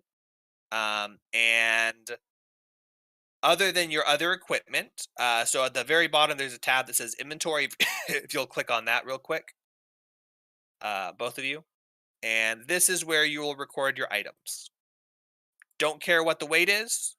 There is a column for cost. So if I tell you you get a gold chalice and you believe it's worth 150 gold, you can type 150 ?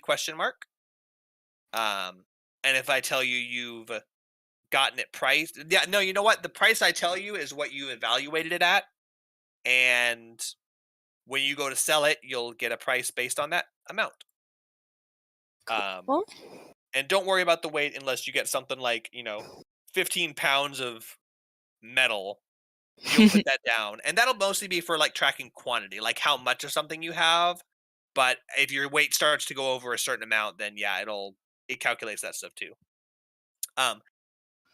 Does everyone else is the money on the far left, is that text super blurry for anyone else? Yeah, it's blurry for me too. That's always been broken for me. There's something wrong with the way the sheet imports the image, and it's supposed to say PPGP SP CP, and it doesn't. So just imagine those are there. The top one's platinum, and then it's silver, gold, electrum, whatever it is. I'll probably just in the number I'll type like 2GP or whatever. Oh, they're color coded too, so it goes from top to bottom. It's copper, silver, gold. Copper, silver, electrum, gold, platinum. But that's where you track your money. And that will be Where? I don't see it. an inventory tab. Are you on that tab? Yeah, well, I was, and then I couldn't find it, so I went to another tab, but I'm back there now. Okay, it's on the far left. There's 5 boxes, and then one that says wealth, and one that says weight. Yes. Oh my god, so it's those blank, blurry boxes. The blank, blurry boxes. If you start typing in the boxes, you'll see the numbers are color coded. It was so blurry, I couldn't even tell if that's what that was Yeah. that you were talking about. Wow. Yeah, exactly. So there's something wrong. I've tried looking it up. The image in Imgur is totally fine. It's just something that the way that Google Sheets compresses it and it fucks it up. And I've tried fixing it and I can't. So Just imagine it. But like I said, when you type in the number, if you type a 0, it'll color it Yeah. silver or gold, and just type the word after it. So do 0 CP, 0 SP, 0 EP for Electrum, 0 GP, 0 PP, and then when we look at which we're going to be ending soon because I'm starting to get tired too. We'll look at the backgrounds and fill those in, and the equipment and fill that in, and that's it. Those are the characters done, and that's why I wanted to focus on background and stuff, because making the character is literally going tap tap tap tap tap. Okay, character's done. Yeah. So it's important that you think about, now for you, it's going to be spells. For Will, they're done. So go back to the main page. Go back to the main page and scroll down. On the second page of the main page, this is your spell casting. Yeah. Your spell casting abilities should all automatically be filled in. Are they or are they not? Because mine's not.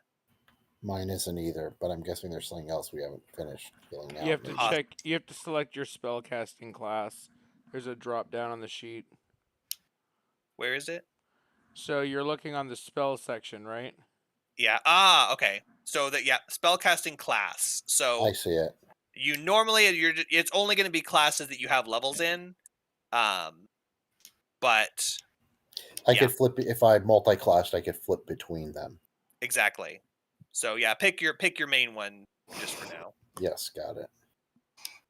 and then everything should autofill. So for your spells, you can track them however you want. They're separated by row. It's kind of hard to see like the lines where they're separated.